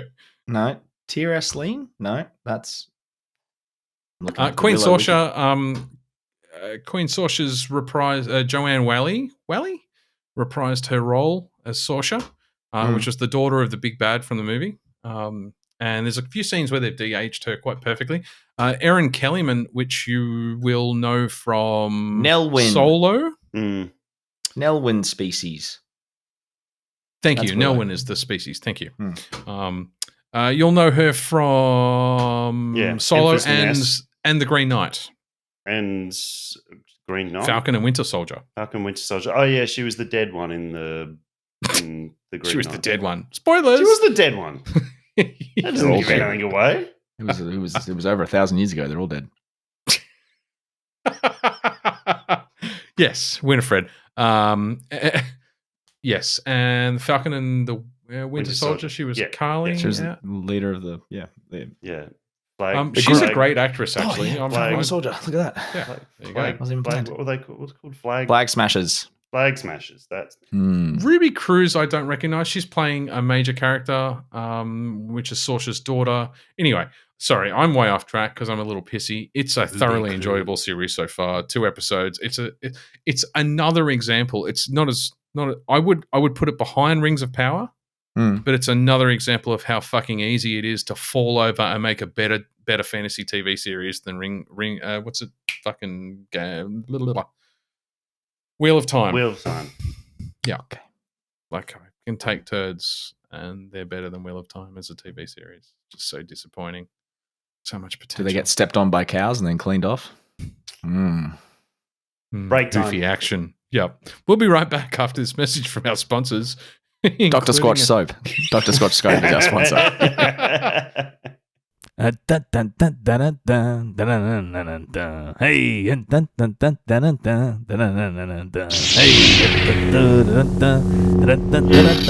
hey. And we're back. I annoy the shit out of myself when I say it that way, and yet I do it every fucking time. Daniel, the one that has to listen to it back, so yeah, because you fuckers don't listen to our podcast. I don't listen to any podcasts. I don't want to be number 3. Idiots talking. Be number 3. I'm just trying to decide. I'm just trying to decide which one I'm having first. I think I mentioned while you figuring that out. Peter, you go first because you've got your beer in glass. All right, I am drinking, and mainly because Tom gave me shit about this a couple of episodes ago. I am drinking Slow Lane Brewing Bear Hug. I think that's what it says. Bear Hug. Barrel-aged brown sour, which is an Oud Bruin style sour, or a Flanders brown. And I think you didn't really give me shit. You just asked me, had I had an Oud Bruin before? And my answer was no. So I didn't really have a basis of comparison when I had the international one a couple of episodes ago. So now this is an Aussie one. Excellent. Slow Lane, it was very good. Aged for 16 months in oak barrels before being can conditioned for a further 5 months. That's a long fucking process. Man, I have to give it to whoever like is in charge of the planning for Slow Lane. They are magicians, absolute magicians, or they're lying through their teeth to us. I suppose that's a possibility. It's unlikely, but it could happen. Yeah. This long aging period allows the Pediococcus bacteria to develop the desired sourness and also results in the malt profile acquiring some sweet sherry-like flavors. Fucking spot on, by the way, fellas. A complex blend of dark malts and fruity esters with balanced sweetness and sourness. Malt is Maris Otter, Dark Munich, wheat, rye, caramel, aromatic, chocolate. They used Fugels hops. Fuggles. Okay. I went for the... Show us your Fuggles. I went for the non-phonetic. It has to be fancy, so it's probably Fugels, but no, it's English. Fuggles. It's English. Oh, it's okay. Fuggles. It's fucking Fuggles, right? Yeah. Belgian Abbey and Brettanomyces yeast and Pediococcus is the souring bacteria. It is spectacular. It is excellent. It is beautifully soured. It's got a real nice malty kind of whack to it, which is exactly what I wanted. And it does have those sherry notes through it. That's like, it's not complex cherry, but in the way that sherry is like complex soured cherry. It's kind of got those kind of notes to it. Almost, I don't want to say medicinal because that's too far on that spectrum, but it's kind of on that spectrum, if that makes sense. It's kind of estery. Certainly chocolate from the malty notes. But it's weird tasting sour chocolate without it being cocoa. But it is really damn good. And as they say on the can, it is well balanced between sour and sweet. So you do get some sweet notes towards the back palate. Really complex. I love it. It's exactly what I want out of a barrel-aged sour. Yeah, nice. So there you go. I'm going to give that a 5 out of fucking 5. Ooh. Fine holiday fun. There's a deep cut. Tom, are you ready? I am You ready. prepared your anus? I have prepared said sandworm. Which was originally the Villeneuve. I read recently. The mouth of the original sandworm was the inside of a condom. It was a filled condom. The original sandworm, yeah, from the original Dune. Yeah, David Lynch. Yes. No, just the first sandworm that was ever created was the inside of a condom. That's how the God created it. The inside of the sandworm in Villeneuve is not Villeneuve. Villeneuve's a beatboxer's throat. They filmed they put a camera down a beatboxer's throat. Sorry, I'm watching the Bad Batch trailer at the same time. And all the teeth? And all the teeth? No, the throat. The inside. You're talking about the fucking inside, not the teeth. Because the beatboxers can manipulate so many muscles, they filmed it and filmed all the ripples of the muscles within his throat. And then Villeneuve and when it made it so dark that you couldn't even see the inside of the sandworm. Yeah, I was going to say, but you can only see it in the cinema because my TV's too fucking small. Yep. Go, Tom. Tell you what else is also small. My attention span for David Villeneuve. Anyway, I'm You can drown in a bathtub. I mean, you can. People do all the time. Okay. It's got dark very quickly. It's a lot more morbid than just Villeneuve dying in a bathtub. But I've seen it in assassin films. I am drinking King River Brewing from the King Valley. We've never reviewed a King River Brewing beer. King Valley, Victoria. Didn't even know. Your one and only shot, fellas. Make it a good one. I didn't even know there was a Valley of the Kings in Victoria. Thought that was in Egypt. There you go. Learned something new every day. This is from the fucking should have checked, shouldn't I? This is from the Carwin Cellars Canvin. This is today's one. It is Aurora Europa Pilsner. Another Pilsner, double Pilsner day. Not our lucky boy. We've spared no expense on this Czech Pils. It is got custom produced malt from Voyager Malt. I love Voyager. Good on them. And they grabbed the Budajavois lager yeast. How close did I get? Just slam those mouth shapes together. Budajavois. Budejo Vice. Don't think Dan knows how to say it, so it's a lager yeast. Yeah, but it's got a umlaut over the U, doesn't it? Not in this one. Not in that one. I don't know what that really. I've never used umlauts personally in most of my day-to-day phonetic spelling of things, so no idea. Anyway, it's King River Brewing Europa. Sorry, Aurora Europa. Aurora Europa Pilsner, 5.9%. Okay, Here we go. There you go. Look at that. I love a little can. It's actually quite a nice can design. It is. Quite regal. Nice. Yeah. Simple too, which is. Oh well, then I don't know if you guys could actually see it on there, but yeah, look at that. That's cool. I like that. That's a nice design. Aurora Europa at this time of day in this part of the country, located entirely within my glass. It is. Look, it's not. It's a great Pilsner. That's where it ends. That's it. It's unremarkably awesome. It's There is it's nothing. A clean. It's on point. It is on example spec. Of a Pilsner. It is exactly on spec. Okay. Yeah. Which I guess is probably what you want out of a Pilsner, because it's an unassuming style of beer, right? Especially after that big juice bomb. This is great. This is fantastic. This is something I would very happily sit on this, given it is 5.9%. It is up there, but it is something that you would sit on a summer's day in the backyard. Like, that is very much, or just keep pulling just them hot out weather. of Just pulling hot weather. nice cold ones out of an esky while you're cooking a barbecue. Yeah, this is There's it, and that's not a bad thing to say. There's nothing else I can say about that. In that it is a true to fucking style Pilsner, and I am giving that 4.5 pixels out of 5 total pints. Cool. And I think that's actually the first ever beer I've had from these guys too. I think for our 100th episode, we should try and drink 5 pints. Oh, so Wednesdays. That's all I can say. Unpasteurized and unfiltered. Pretty sure if it's a Pilsner, it's going to be filtered. No.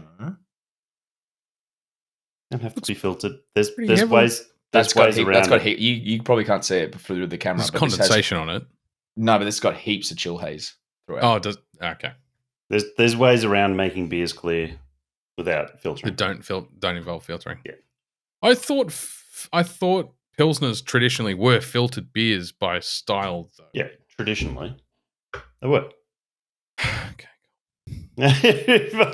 How dare these brewers update their ways of making No, it's styles. not that. It's like, but then I was on point when I said it, but then I got corrected. But that one's not. It's because I told you. It says it's unfiltered. This is unfiltered. Okay. Right. It even tells you to store it cold between 4 and 6 degrees. 6 degrees is my standard beer temperature, just as a because everyone asked. Dan, what are you drinking? It's a crazy fucking episode. We've lost control. Yep. Green Cheeks and Garage Project, just because you feel it. Green Cheeks. Green Cheeks. From the US? Yeah. Garage Project. From the US. Just well, because you feel it. Happy Sessions. Oh. Yeah, Happy Sessions. Yeah, Happy Sessions number 7.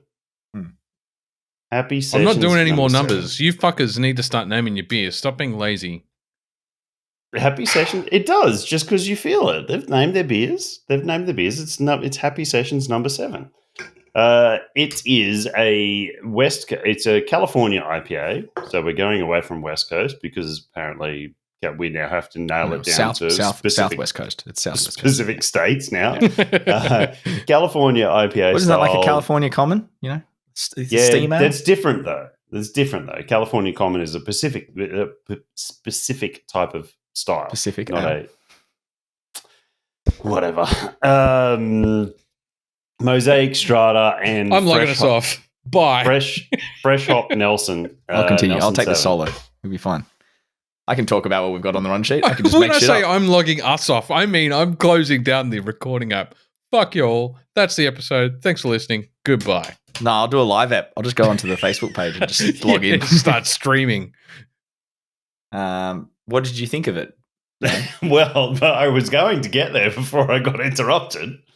It's very heavily Nelson. It's got that sort of that fresh hop, green, fresh, leafy hop aroma to it that I really do not like. But it's a very clean styled hoppy IPA.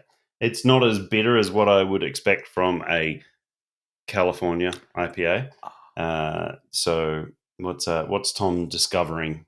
No, I just typed in Sweet Cheeks Brewing into Google and it's Green Cheeks. That's maybe why. Chaps. Because no, this is why I was confused because it came up with bracket and I'm like, it's like the 7th fucking episode title and artwork I've seen so far. Green Cheek. Green Cheek, no S. I probably said S before. Just an open shoulder shot of Tom probably looking at paying arseless chaps on the internet. Yeah, I need a new set. That's the artwork for the episode in my head. Orange County. Ooh. There you go. It's good. It's a really nice. It's very heavily Nelson. That's what I was saying. It's the mosaic and the strata and that are very, very background pop characters in this, but it's got that really New Zealand diesel-y funk to it. So yeah, no, it's really good and clean. It's a really nice beer. Can have a diesel funk to it, but if it's got a little rainbow pattern on the surface, don't drink it. Yeah, no. Yeah, sure. Out of 5? Let's go 4.25 as well. I drove a diesel car for the first time the other day, and you forgot to let the glow rods warm up? No, I still thought diesel fuel was like black, thick crude oil. I don't know why. It's not fucking Mad Max, man.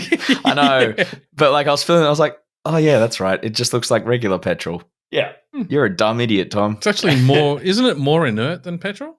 It's harder to, it's got a lower octane rating, so it's harder to create the explosion. Anyway, and they're glow plugs, not rods. Cool. Let's move on to some trailer trash.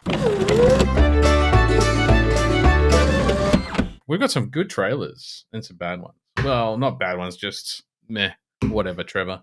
Indifferent ones. Let's start with a really fucking good one, though. Last of Us. We got the full cinematic trailer this time. I haven't watched it, don't care. Really? I'm going to go on mute. Okay. That's a strong opinion. I'm surprised. But I'm surprised. I thought Dan loved the Last of Us video game, and I do. And this is my problem here. The Last of Us was a specifically crafted story to be told over several hours in a video game format. We got that in absolute perfection several times over because they've just remade it again. We already have that story. We don't need a TV show to be telling us that story again. Okay. I can respect that opinion. I'm without agreeing. Damn with right, it. You'll fucking respect that opinion. Go on mute, motherfucker. I'll unmute you for you. I know I can respect that opinion without necessarily agreeing with it, and at the same time, I don't specifically disagree either.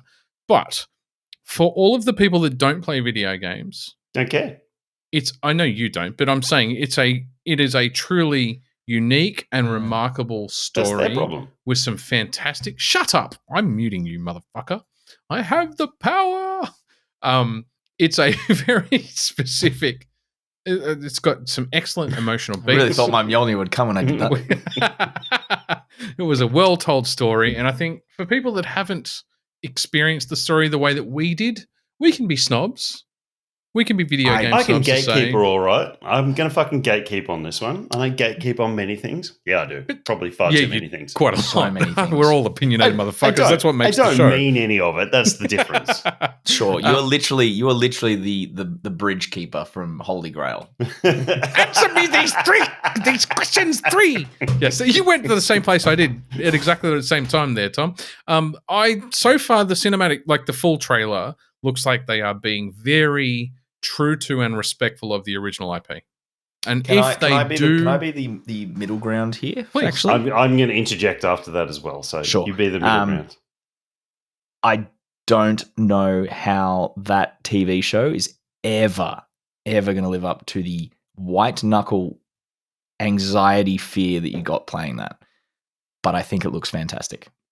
That is my middle ground on that. I can see exactly where both of you are coming from, but I agree with Dan in that the people who watch this and don't get to play the game will never have the same experience of that story. No, they won't. And they won't have there is, the heart-wrenchingness of some of that and the pure fear and anxiety that came along with playing that game.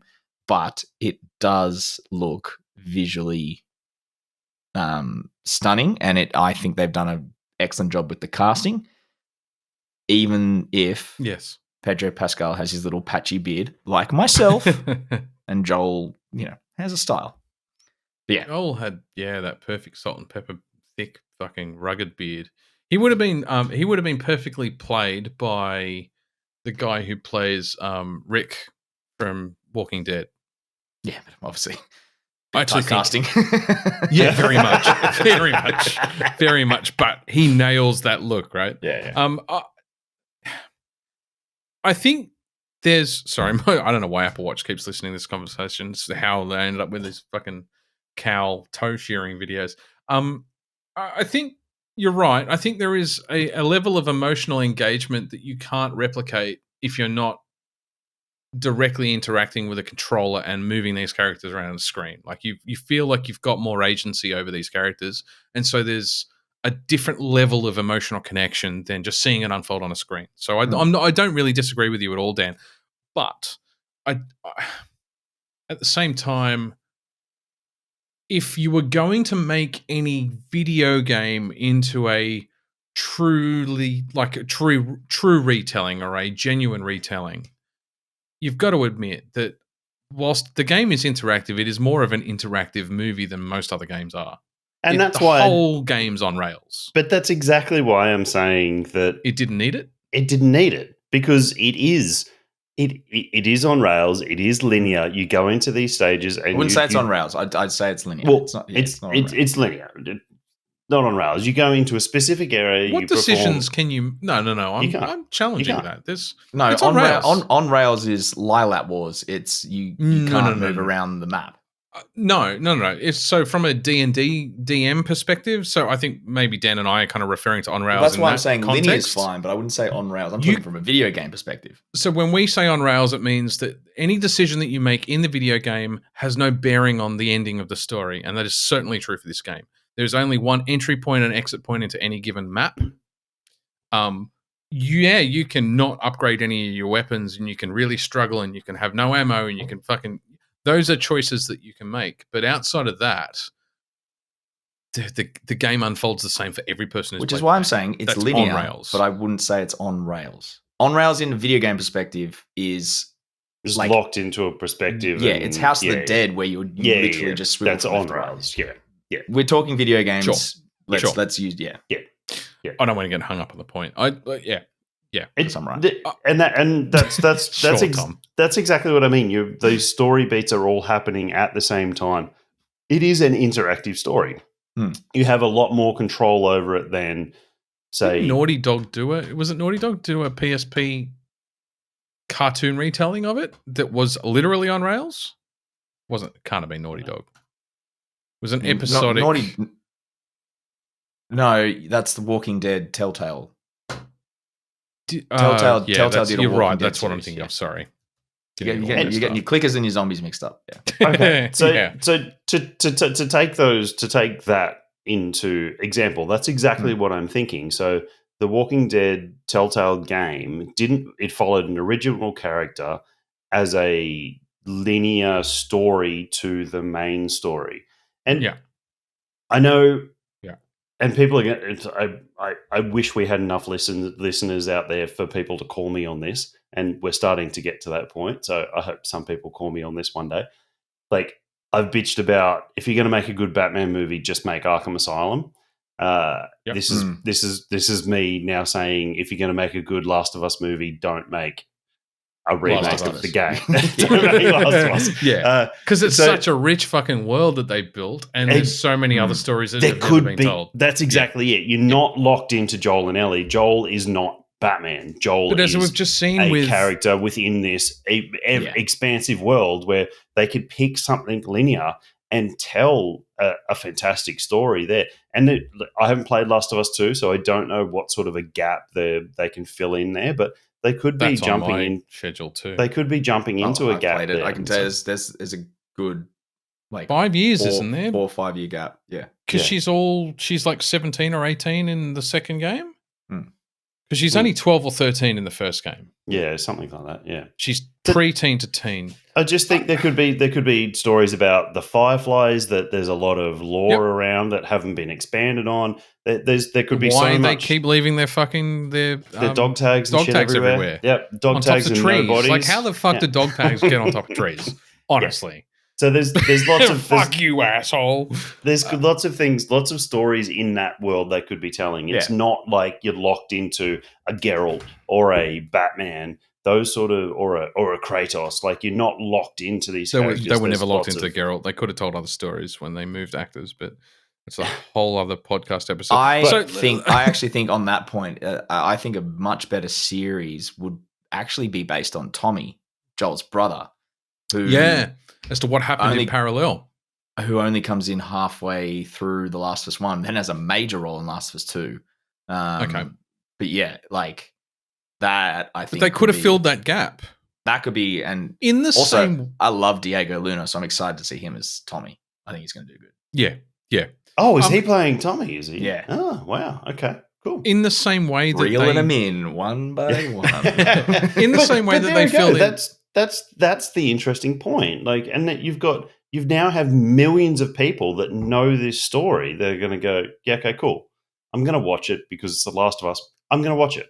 I'll put my hand up. 100%. I'm going to fucking watch it. Just don't the know trailer. How I'm going to watch it because I don't have HBO Max, but yeah, I'll figure it out. Binge. Binge. The trailer does not interest me in the slight. I know we're in the middle of trailers and we're getting caught up on this. I do not care about the trailer because I already know the story, so I don't give a fuck about the trailer. But when the movie comes out, when the show comes out, I'm going to watch the show. But the trailer is all it's doing is giving us an indication of whether or not we should be excited as to whether or not it's an authentic retelling of the story or a shit one. And I'm excited because it looks authentic. Yes. The other thing is, I would also say to you, do we need, it would have been interesting to tell to fill the gap with Tommy, the time that we missed with Tommy between the opening sequence and halfway through The Last of Us Part 1 when he comes back in. But they kind of did that with Left Behind in the DLC for Last of Us 1 to fill in some gaps with Ellie's story. Yeah. And I didn't feel that DLC landed strongly for me. It was kind of, really, do I have to play through this? I didn't need these gaps filled. But I think this comes back to... I was quite fine missing that whole winter. That comes back to my point about you play Last of Us, you play as Joel, and then you have to do segments as Ellie. But the characters... The characters move different, and and this is going to Ragnarok, which we're not going to talk about. You guys know what I'm going to. But it's like those playthrough scenes didn't hit me as well as playing as the character. No, but they were also they were a drag. They were boring. But that might be the same thing with that DLC for you because you're used to playing as because they do have to build those characters differently. No, that's not it. That's not it because the engine didn't change for me. So this is a departure, and I know we're getting caught on this, but I'm quite happy to spend the rest of the episode talking about Last of Us because it is a pretty important IP. We're not going to. We're not going to. Putting my foot down. But for you guys, it might have been a departure to play the DLC because the DLC Left Behind was the Last of Us 2 engine telling a story from Last of Us Part 1. No, when I played it, no, it wasn't originally. It was a DLC that came out 6 months after the original game came out. Oh, really? Yeah. I thought they'd updated the HUD okay. Nah, it's from the original. Yeah. So I'm okay. Well, my supposition is wrong then, because for me, the character played like the combat, the system, the HUD, the engine was identical between the first and the second game. He didn't move differently. Sorry, the main game and the DLC. He didn't move differently to her. So Ellen and Joel didn't move any differently. It was just telling a story from her perspective and her falling in love. And I just didn't need to hear it. I didn't care. I don't give a fuck about the flashbacks, and I don't give a fuck about how she survived by herself. It didn't build tension for me. It was just, I already knew the outcome. She was alive and halfway through, like at the end of the sequence, because it married back up to the story. Yeah. So I don't know. I just, for me, Dan, I don't necessarily disagree with what you're saying. Did we need a Last of Us TV series? We didn't need it because it smells like it's going to tell us an authentic, emotional retelling of the story from the game. It seems like it's authentic, like they're honoring the stuff that is the game, source. Which is great. Did we need it? No. Could they tell the whole story in 1 or 2 seasons and then move on to other stuff? If it's successful, why wouldn't they? But they're never going to be able to create the tension that you had in that they won't. skyscraper when you had the big fucker and you literally had one table to hide behind. Like it seems like agree. that, and that game. That is the media is different. 1 point. Yeah, I know, but it's like that's also a big problem for video games being adapted to screen. Is like it's really hard to move those white knuckle emotional like moments to pull that trigger right at the end. Yeah, to pull that trigger, like they're never going to be able to replicate that. Like I don't care how good the actors are, won't, you're never going to have that emotional impact on someone standing there pointing that gun. So I would challenge both of you to think about first what you said, Tom. There are plenty of TV series and movies where there is lots of white knuckle tension through good storytelling and cinematography, good music, and background atmosphere. You can recreate that emotional context. Nah, I've never had a movie make me feel like I do in a game where I'm in control. I think you're talking about degrees. You're a passenger in the film and the TV. You're talking about different you are the driver. Yeah. Yeah, but my argument's still that you're pretty much on rails, and whilst you might feel like you're in control, you're not actually in control because the story is unfolding the same way for everyone. The story, you're really in control. You are in control of the character and the way you get through those stories, but not the outcome. We're going to end up in some sort of fucking existential destiny versus self-direction fucking conversation here. But I just think, look. Anyway, so you can't tell me you can't tell me that there's a point in that the end point. I'm trying to be a little bit because it's a 20-year-old game and we don't want to spoil it. Well, we're talking about a fucking TV show, and this is going to be the end of the TV show, end of the story. So I'm trying not to spoil it for like your point of view, people who haven't played the fucking game. All right.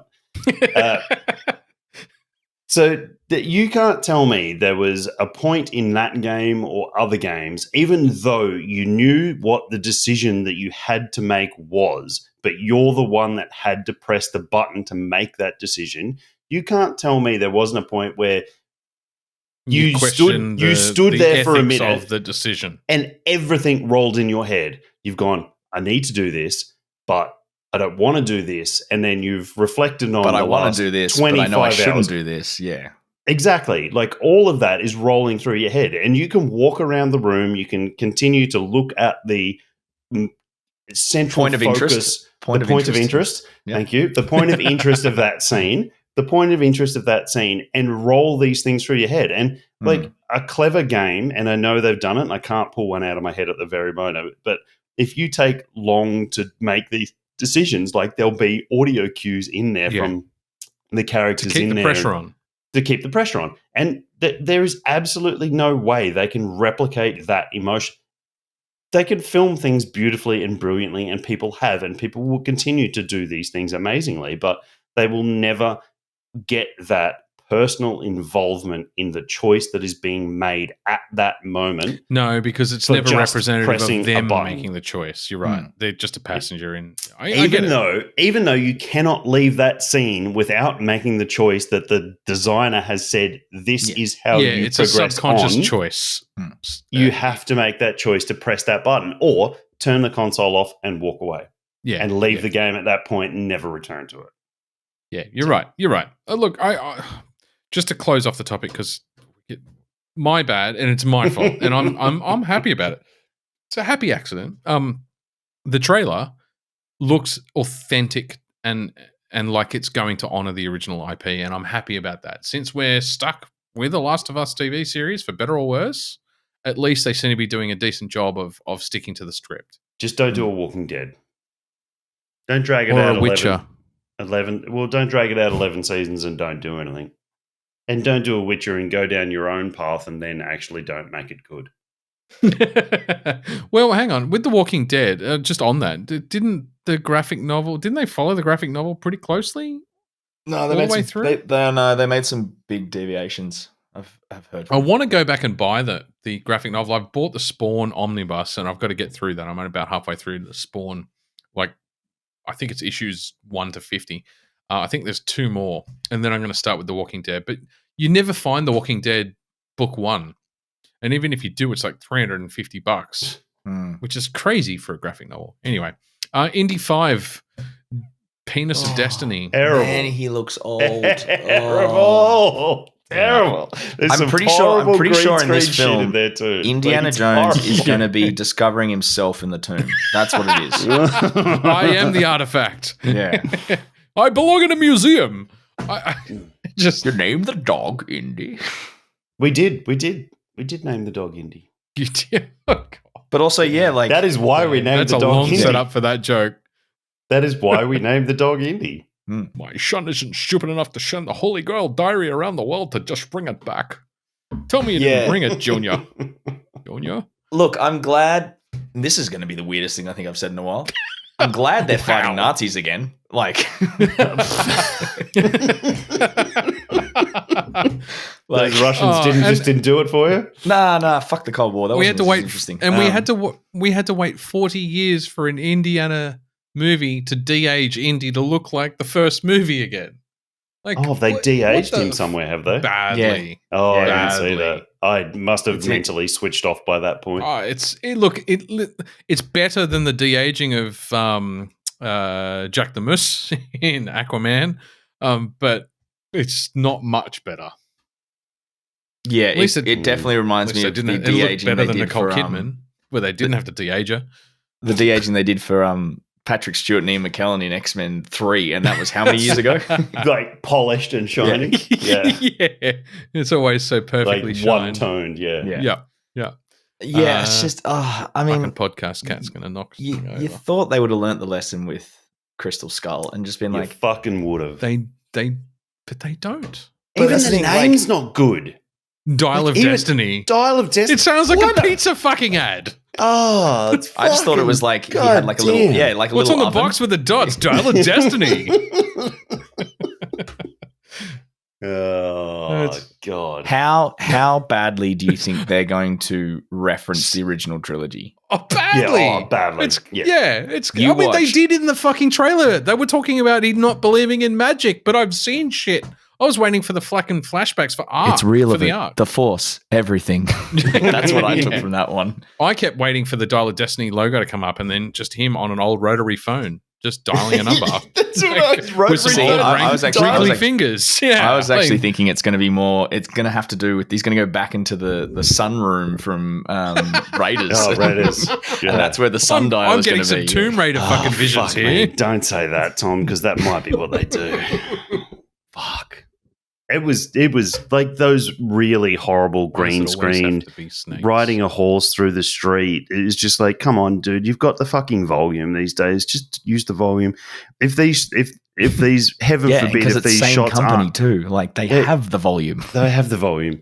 If these shots aren't finished, just don't put those ones in the first goddamn trailer. Like, to look that bad at this stage in 2022, we're rolling 23. We've had some incredible green and blue screen stuff happen, and now we have We've the moved volume. past green screen. But There is but no more even- green screen with the volume. I know, but they are quite obviously using a blue and green screen because Harrison Ford's probably gone, no, fuck that shit. We're using a blue screen, all right? Yeah, we're going old I'm school. Old school here. I'm old school. We're using the fucking do I'm surprised we didn't just see a green sack from someone in a unitard Yeah. across the screen. I Oh, think it the was thing so that really bad. threw me off about that trailer was What's the whole trailer? No, the most on the nose minute point was the them all pulling the guns out when he has the whip, and I was like, Yeah. no, that's like a fun bit of lore about that shoot that day. Yeah.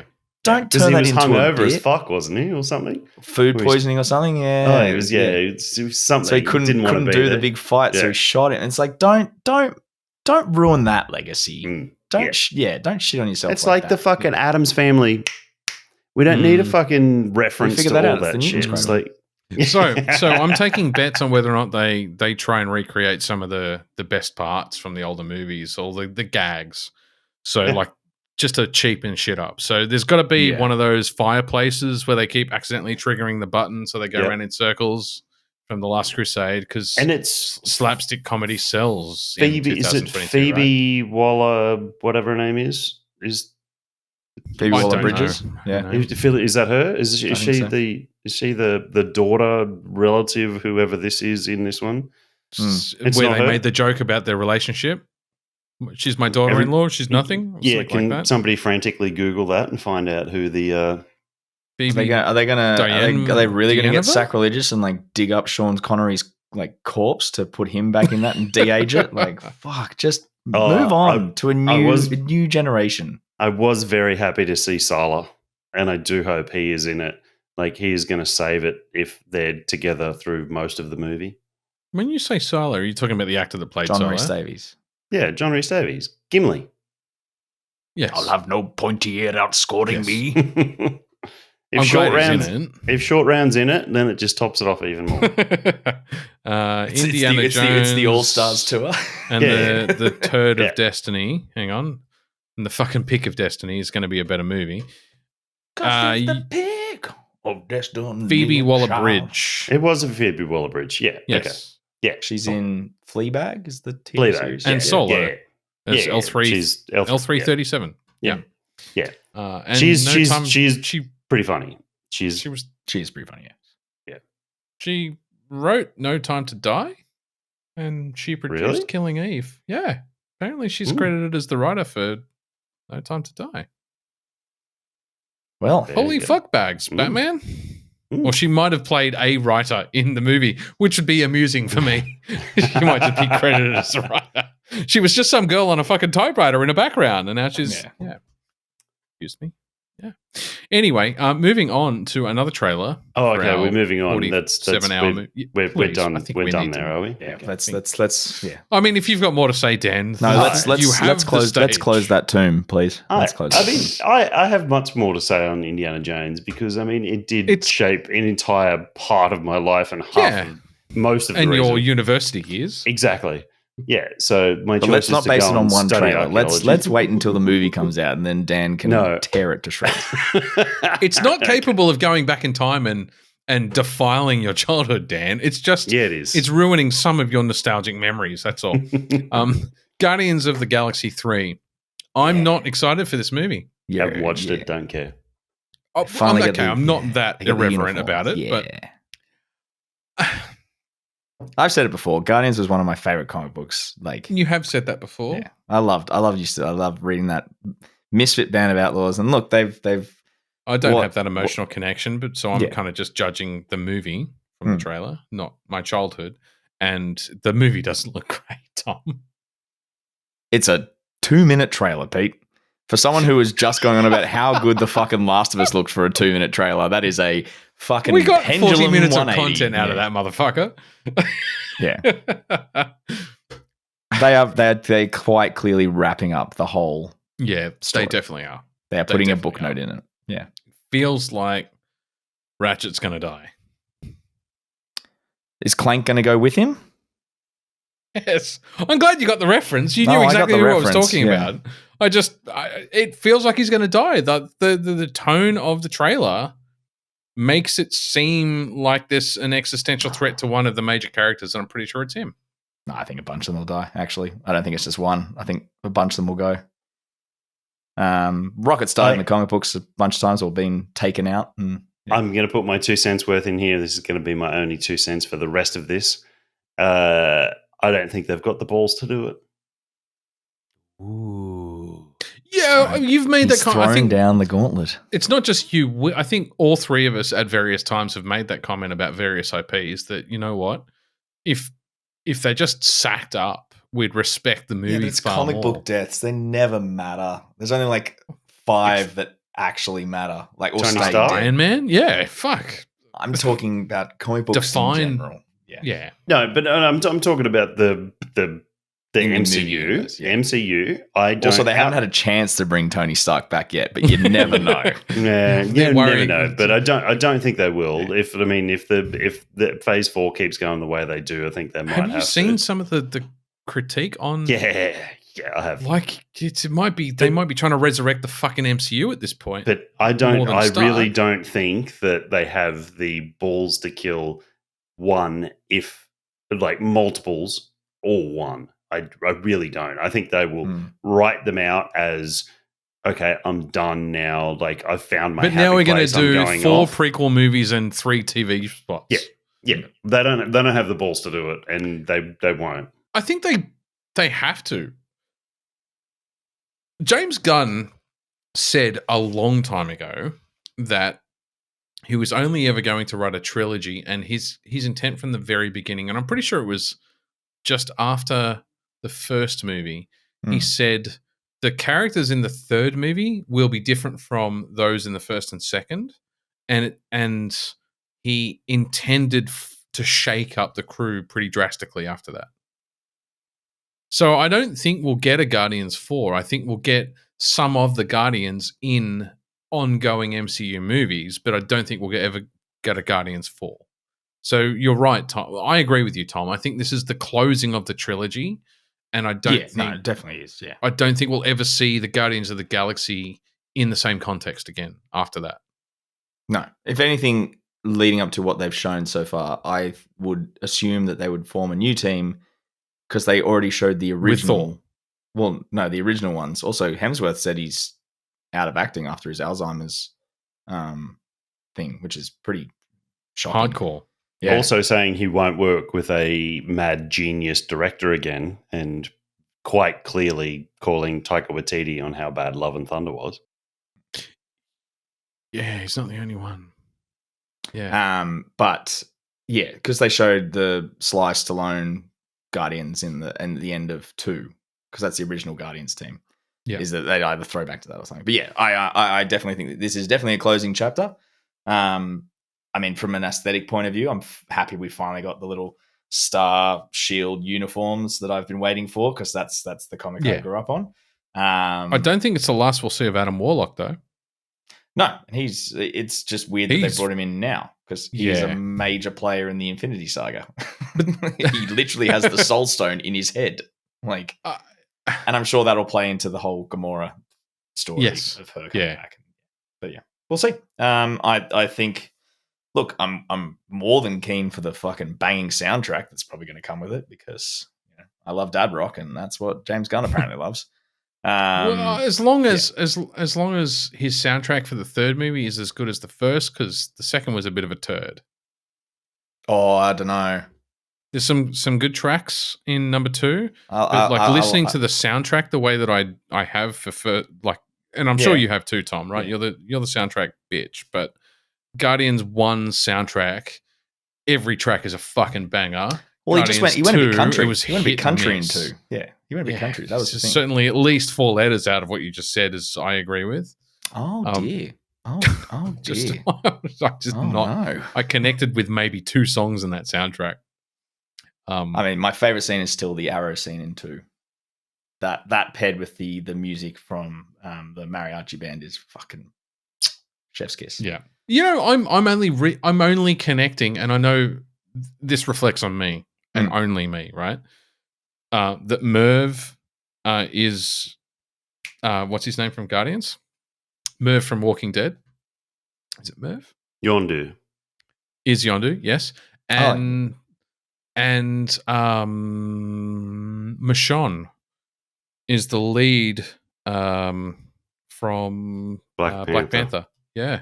I didn't, as soon as I realized it was her. The lead warrior, not the lead in Black Panther. That is Letitia Wright. No, I didn't mean Letitia Wright. Yes. Yeah. I hadn't had a chance to look up her name. Danae Gurira plays Okia. Yes. Mora Dejani. What are they called? Butchering the spear women. Yes. Is Michonne. And as soon as I saw, it's amazing thing what hair does to someone. Yeah, like it was a mind fuck, because as soon as I realized it was her, I went and replayed all the scenes from Black Panther in my head. I'm like, holy fuck, of course it's her. Yeah. So yeah, I'm just kind of rediscovering how many Walking Dead characters turned up in the MCU. I think only 2, but they both surprised me. Moving on. Transformers episode 24, Rise of the Turds. Hey, Beast Wars was great. I loved Beast Wars growing up. I'm waiting for the dinosaur Transformers, because they seem to be the last one. Were they? I haven't watched. There's at least 3 Transformers movies that I haven't seen. Bumblebee was that Bumblebee? No, before Bumblebee. The last before Bumblebee. Last actual Transformers and Age of Extinction is the Dinobots. Wow. And they why is everyone wanting to rape my childhood? For they made the T-Rex look like Godzilla. He was a spiky T-Rex. He wasn't yes. More like a Horizon Zero Dawn T-Rex. Yeah, then. basically, yeah. Nah, Beast Wars. I used to love watching Beast Wars growing up. Yeah, it was great. Yeah. Optimus Primal. Yeah, fuck yeah. Give me Gorilla Optimus Prime any day of the week. Here's an even deeper cut. Also, I enjoyed watching fucking Dino truck. Riders. They changed the truck. I did notice that. It's back to the G1 truck in the trailer. That I'll be like, about fucking time. Bumblebee was G1-esque as well in that trailer. Yeah. I think they've gone back to G1 because that's the best era of Transformers. I mean, the cartoon I'm talking about. Yeah, of course. Who gives a fuck? Frankly, I mean, the Transformers. I'll Rise get of drunk the Beasts, and go watch it. It'd be great. What I am interested in is the next one, the final trailer for our trailer trash, which is Bad Batch Season 2. I really need to catch up because it does. Why Bad are Batch. you interested in Bad Batch? You haven't even seen the first season. That's what I mean. I was just about to say, I really need to catch up on Clone Wars. That's what I was literally just saying that. I agree. But I need to catch up because the trailer for Bad Batch 1 and 2 excites the shit out of me, but I have to drag myself through the boring lead up to the good bits of Clone Wars. Then I have to go all the way through Rebels. You don't have to go to Rebels. You don't have to touch Rebels. Okay. Bad Batch is all around Order 66. Straight after Order 66. Yeah, okay. Rebels is like a couple of years after that. I actually think I could probably watch Bad Batch after season 4 or 5 of Clone Wars because Order 66 is in. It's the last episode. It's the last episode. Yeah. Literally. Last episodes of the Clone Wars. Oh man, don't talk about that last episode. I'm starting to tear up. Fantastic. Oh. The last, where you just got to the good bit of Clone Wars, and everything from there on out is great. Yeah, okay. Cool. So Bad Batch Season 2, you guys talk about it while I get my other beer because I haven't seen it. So, have you watched the trailer yet, Tom? Have I watched the trailer? The sir. God damn, they've scaled up the quality of the animation. Wow. Absolutely amazing. Some of those city and planetscapes just look absolutely fantastic. It's just I thought the I don't know if you found this, but I remember watching they've moved to that like paintbrush-esque style artwork in season 1. Like you definitely saw like the paintbrush stroke like in like background scenes. Like it almost looked like literally someone had gone and there's like a white streak and it's just like someone's gone with a paintbrush. And it was like, that's really cool for like the animation style. But yeah, I found this to be that, but then crisper. And the lighting seemed to be a lot better.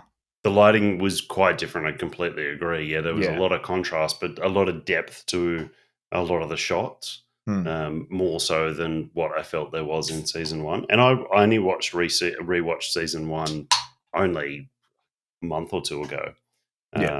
Sat up a couple of nights during the week and just sort of chugged through them, and I fucking love it. And just excited to see their story continue. Not super excited about the little Wookiee Jedi that we saw in one of the episodes of the Clone Wars coming back into it. I think we could leave the Jedi. This goes back to like how good Andor was in the fact that I fucking love Jedi. Exactly I love lightsabers, but not having one in the entire thing was just such a breath of fresh air because they are such a Ahsoka.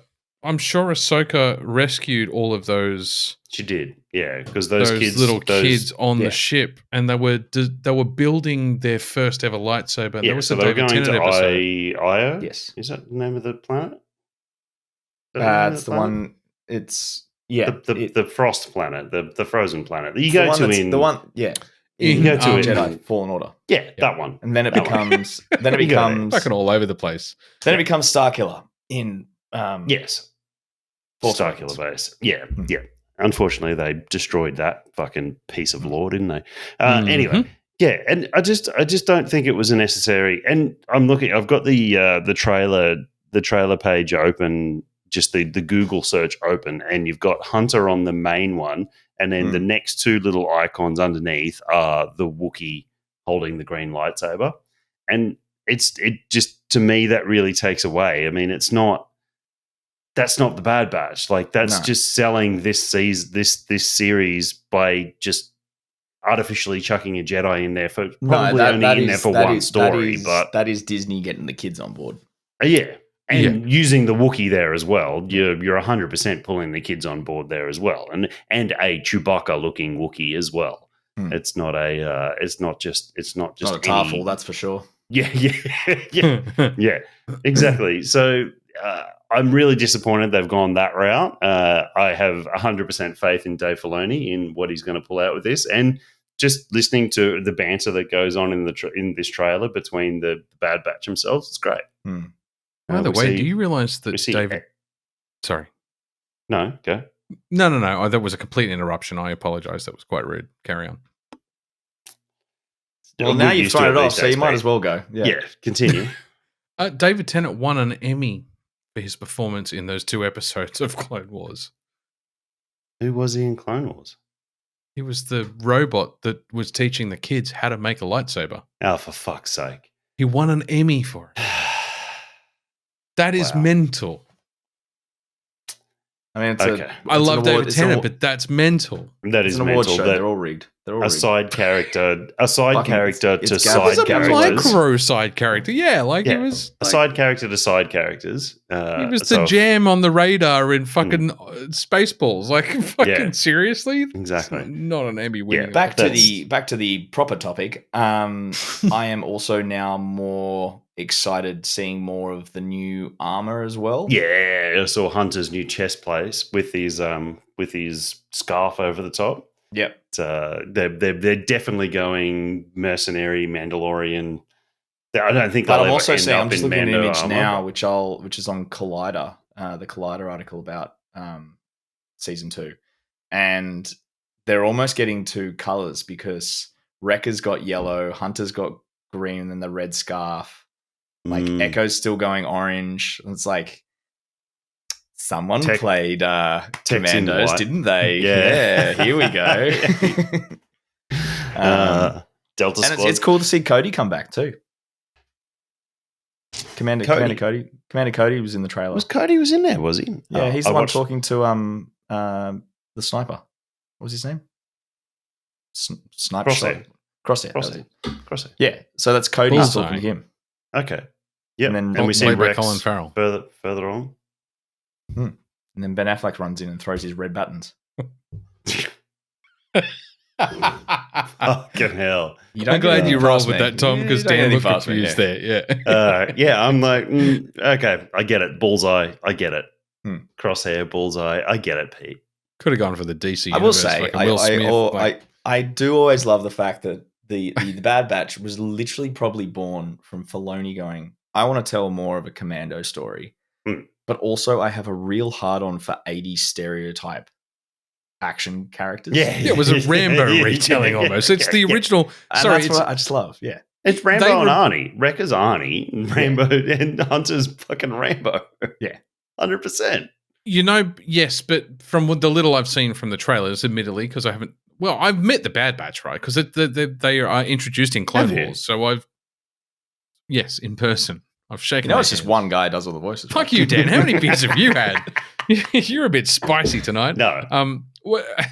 You do meet them in Clone Wars though. That's where the Bad Batch is born and introduced.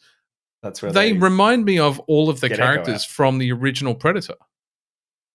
Yeah, I wouldn't be surprised if they were based on that. Yeah. Well, because the thing, Wrecker's 100% Arnie, because he always, whenever he picks anything up, he's holding it like the tree trunk in Commando and walking through it. So, where are the bathrooms? Over there. Yeah. Yeah. And you're right. The guys from Predator. Yeah. The team from Predator. Yeah. Shall we move on? What's next? Sure. Oh, yes. We don't have to. It was no, that's pretty much it for Bad Batch 4. It's moving in the right directions. Yes, I think. I'm happy. Yeah, it's going to be good fun, and I'm very happy to get more animated Star Wars. I'm still getting over because goddamn, we haven't talked about it, and we should have at some stage. Tales of the Jedi, but that's a longer conversation than we might have tonight. Yeah, I think it will be. I'll put it down in our notes for next Because I might episode. rewatch that. I haven't seen it, so I need to watch it before. Oh, yeah. talk Yeah, about it. I have issues with it, but okay. Yeah, okay. Good contentious content is better than everyone circle jerking and agreeing like a fucking script from Avatar 73. Shall we move on to the major spotlight, or should we do Beer 4? I think we probably don't need to do Are You Winning Son in this episode because we all played God of War Ragnarok. Tom probably played 3 other games, and the rest of us are just playing God of War. Yeah, I'm good like that. Yeah, so I did finish a DLC today, so yeah. Which would have been Phoenix Rising. We've been hearing about it for weeks. Yep. Yeah. Miss the Eastern Realms. It was good. It's like I've got cameras in your house. All right, let's do You probably Piff. do, you weird fucker. Let's do beer number 4. Don't flatter yourself. All that bandwidth wasted. Tom, what are you drinking? I'm drinking... Ooh, you want to see a wide band? Let me show you one, son. I see. I was leaving it. I was Think totally your mouth's leaving rotten it checks alone. your body can't cash there, buddy. You constantly bring up my dancing videos in the helmet, so I don't know. I think I've got a market that I can fall into. I've only got a Pixel 3 phone though, so I only get the top half. It's all good. What I'm drinking? Ocean Peach Reach. and pineapple parfait sour. Everybody loves parfait. I don't get that one. No, it's Shrek. Oh, okay. Yeah. Fuck, it's been a long time since I've seen that movie. What's wrong with you? Many things. Many things. This is from the Beer Cartel Advent Even Calendar. YouTube knows it. This is the last one I've got for tonight. A classic parfait reimagined as a layered dessert sour in a can. Layered with pineapple, peach, oats, and topped with creamy, full of sweet, tart, fruity flavors. So literally as I poured this in, it was a race against the beer going into the glass and the head dissipating. It was like so there's got to be a heap of fruit in this, I'm assuming, on this one. It's just pineapple. It's pineapple on the nose. Wow. And like soury pineapple. Like it's weird. It's listed as a smoothie / pastry sour. Yeah. No, it's just a heavily lactose sour. It's a meringue. It's a... but I get smoothie and I get pastry sour like I get pastry stout. Lactose enriched fucking beer. Mm-hmm. But to mix smoothie and pastry just threw me. Yeah. Just interchangeable, I think, because it's if the you fruit put for if the you put smoothie and the lactose for the pastry. If you put a pastry into a blender, it can become a smoothie. Yes. But if you put a smoothie into a baking pan and bake it, it can become a pastry. or Chernobyl, one of the two. Yeah. Yeah. Is it good? It's not creamy. It's sour, but that is missing the mark. It is a nice sour. It is a refreshing sour, and there is some cream there. Let's rewind that. It is not as creamy as I would have expected it to be called a parfait sour. It is. Yeah, okay. There is some creaminess there, especially on the back palate, but it is primarily. I would have thought pillowy mouthfeel if you're going to add smoothie to the fucking name. No, a smoothie's just more thick. No, it's smoothie was the Untapped description, didn't you say? It wasn't on the label. True. Yeah, it's yeah. And when I think smoothie beers, I think thick, viscous, like super sweet but slightly tangy sour beers. They're one drop. I think one drop. Yeah, but you add the word oats and cream into the description, which they did on the can, and Well, this is what I'm saying. There may be oats and cream in it, but it's definitely not carrying the beer. This is being carried by the pineapple. There is a back layer of the peach to it. I would not say it's a layered dessert. Yeah, that pineapple is really taking over. That's pretty much all I can taste and smell. It's a shame. I think that Ocean Reach do some really good sours, but I think this one has unfortunately missed the mark. It's 5.1% for those playing at home. And yeah, I'm giving that a 3. Yeah, wow. You're usually surprisingly, annoyingly forgiving when it comes to beer, so that's... I I wouldn't have put that in an advent calendar. I think advent calendars are usually it's something special. It's an opportunity to show off your brand. Opportunity to show off your brand in that you make something truly out there and special, or you do something like that Pilsner before where it's just a perfectly true to clean style. Copy. Yeah. Unfortunately, Because that doesn't land for me, and I am a fan of Ocean Reach Brewing, and I've had many of their beers, but this is just one that I think they missed the mark on this one, unfortunately. And hey, that happens. You can't all be winners. But yeah, that's not going to stop me buying Ocean Reach beers. But yeah, this one just it's a bit of a shame. I think you're right. I think they could have done. I think the idea behind the beer is great, but the execution is not there. So yeah, 3. Sorry, but hey, that's the way the parfait crumbles. Dan, please help. What are you drinking, mate? I have the Hazy Daze Garage Project. It's their Citra, Strata, Riwaka, and Brew 1, BRU-1 hop. I'm not sure whether Tom... I think you did that 2 episodes ago, Tom. I do love a Hazy Daze. I'm almost certain you did that one, but that's okay. Doesn't matter. I had limited choices, and I was thinking this one had been done before, but it's also hard because they are there's so many permutations of hops, and they're doing them all. Oh, exactly. So I wasn't. I couldn't work out what it was. I tried to get into Untappd to see whether it was, and obviously my login doesn't get to what we put on for the podcast, so that was fucking pointless. It is one that we can. I just say, actually, sorry, just on that beer. I'm going to thoroughly enjoy it. It's a good beer.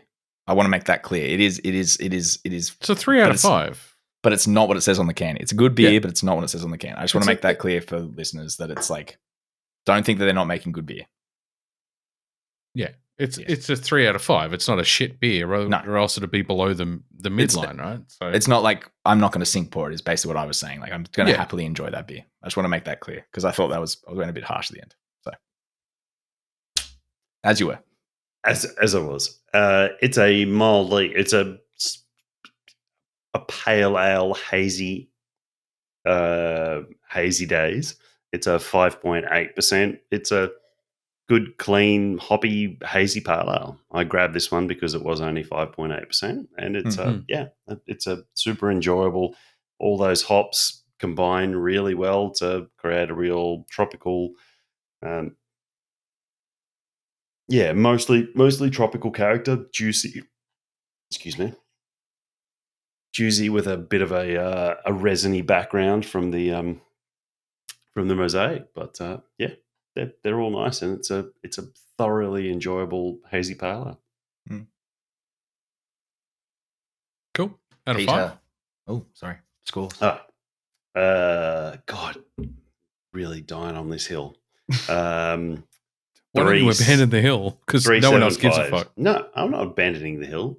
I'm not a quitter. Everyone knows that Dan's favorite multiplayer mode was King of the Hill. You're not a quitter. I really liked King of the Hill. Tribes 2, man. Tribes 2 and King of the Hill was really fun. It was a lot of fucking fun. It was crazy. I don't know what the fuck's going on right now. Fun. Yeah, you're right. Yeah. Peter. Unreal tournament. Yeah. I'm drinking a beer from a brewery that I abandoned quite some time ago, but I thought, fuck it. I'm going to drink their beer again.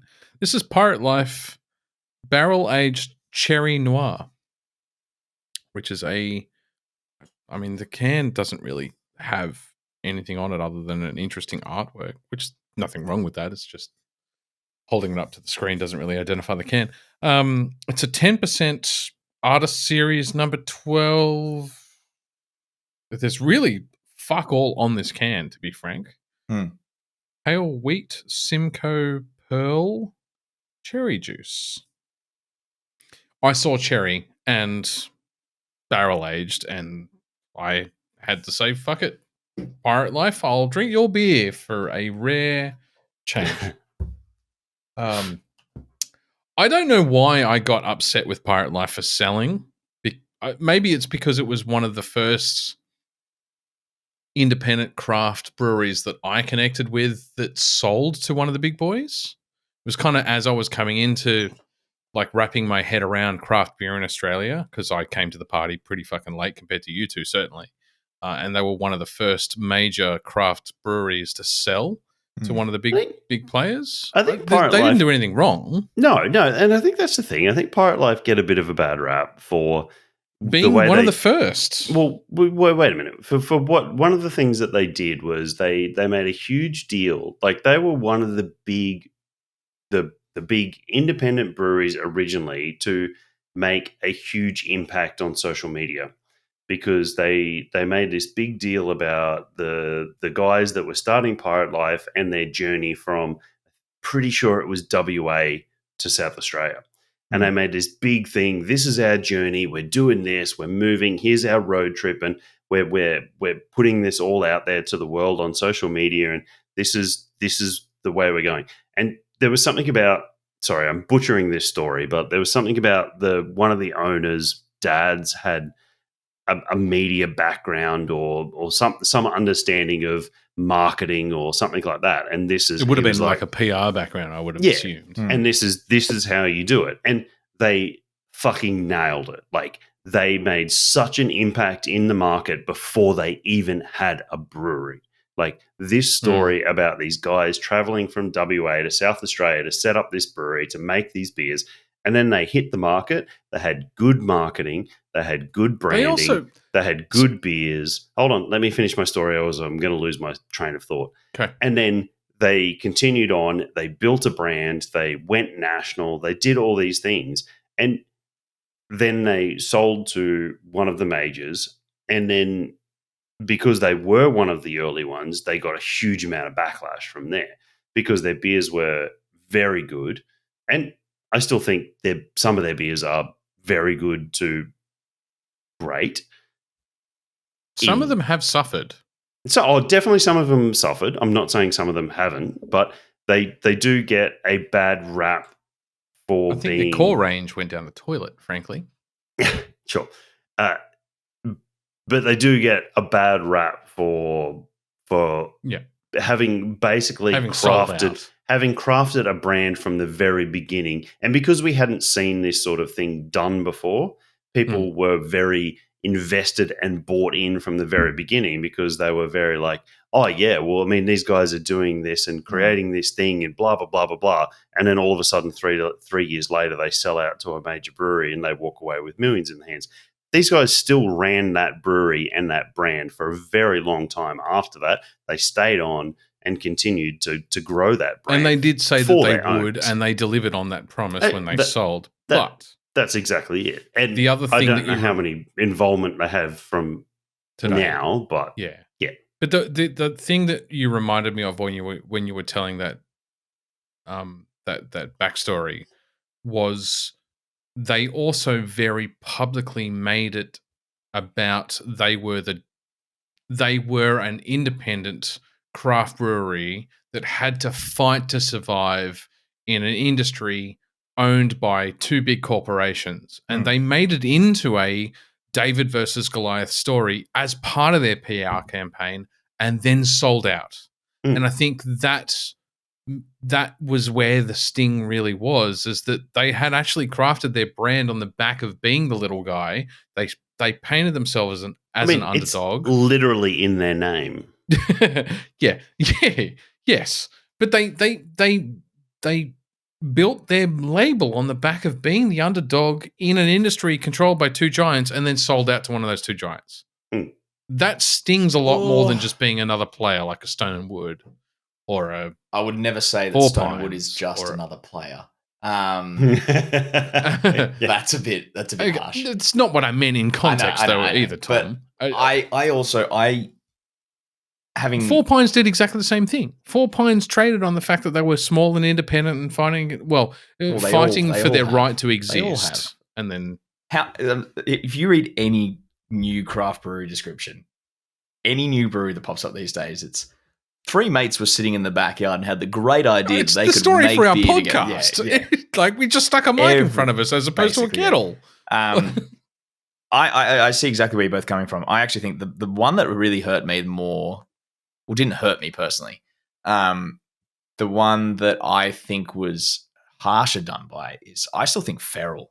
I think Feral got a much harsher rap than they really deserved. Because let's be honest, people go into this thing when they create these companies, they're there to make money. They're a business. Yeah, none of them are running a .org.au. Yeah, like I get what you're saying, but it's just like I really think Feral gets a charity more harshly done by than Pirate Life did. I actually always had the weird feeling that Pirate Life were built to sell out.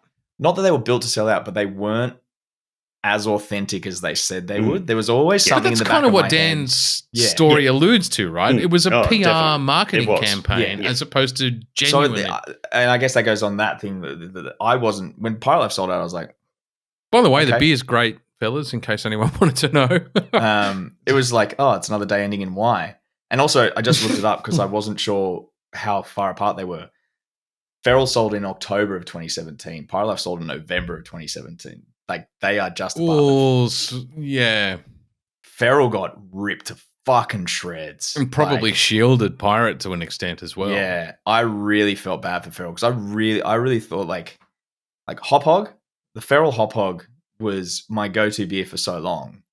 But then so many of the bottle shops around me stopped stocking it because they were like, nah, fuck this. And now they're all like, oh, I don't mind that it's not independent. Like, you know, it was just, to use Dan's expression, a lot of people had that hill to die on that they've now gone, oh, that hill's okay, but it's much sunnier on the next hill, which is money. There's actually more of a story to Feral. I'm not going to go into it here because it's not for public ears. I've got personal knowledge of it, which I'll share with you guys elsewhere. I'm sorry to people listening because it's a private story. Give them that juiciness and they can't have it. you can't have it because it's a private story about lives of people involved. I'm not going to talk it here, but I'm willing to fuck share it, man. Like, make no mistake. If if someone offered me several $1 million to buy out Pixels something that I'd... Because that's never going to happen. No, but you could say the same thing about those boys, and I'm not saying as a prelude to this, but hey, if someone offered us millions of dollars to sell out the podcast, it wouldn't be an easy decision to tell them to fuck off. I'm out. Let's be real. Like, who the fuck wouldn't want to retire in their 40s? No, so 100%. You can't hold it against the guys for that. They built a company. A company is there to make money, and fuck it, those guys don't have to work. And so anything they contribute from now on is out of passion. Yeah. So anyway, look, this beer, for it, yeah. Just quickly to bring us back to point, this beer is interesting because I don't think I've ever tasted a barrel aged cherry beer that isn't also a sour. So this is quite interesting. This is a fruit beer. It's not a sour. It is just a straight up fruit impregnated beer. A fruited beer. What will they think of next?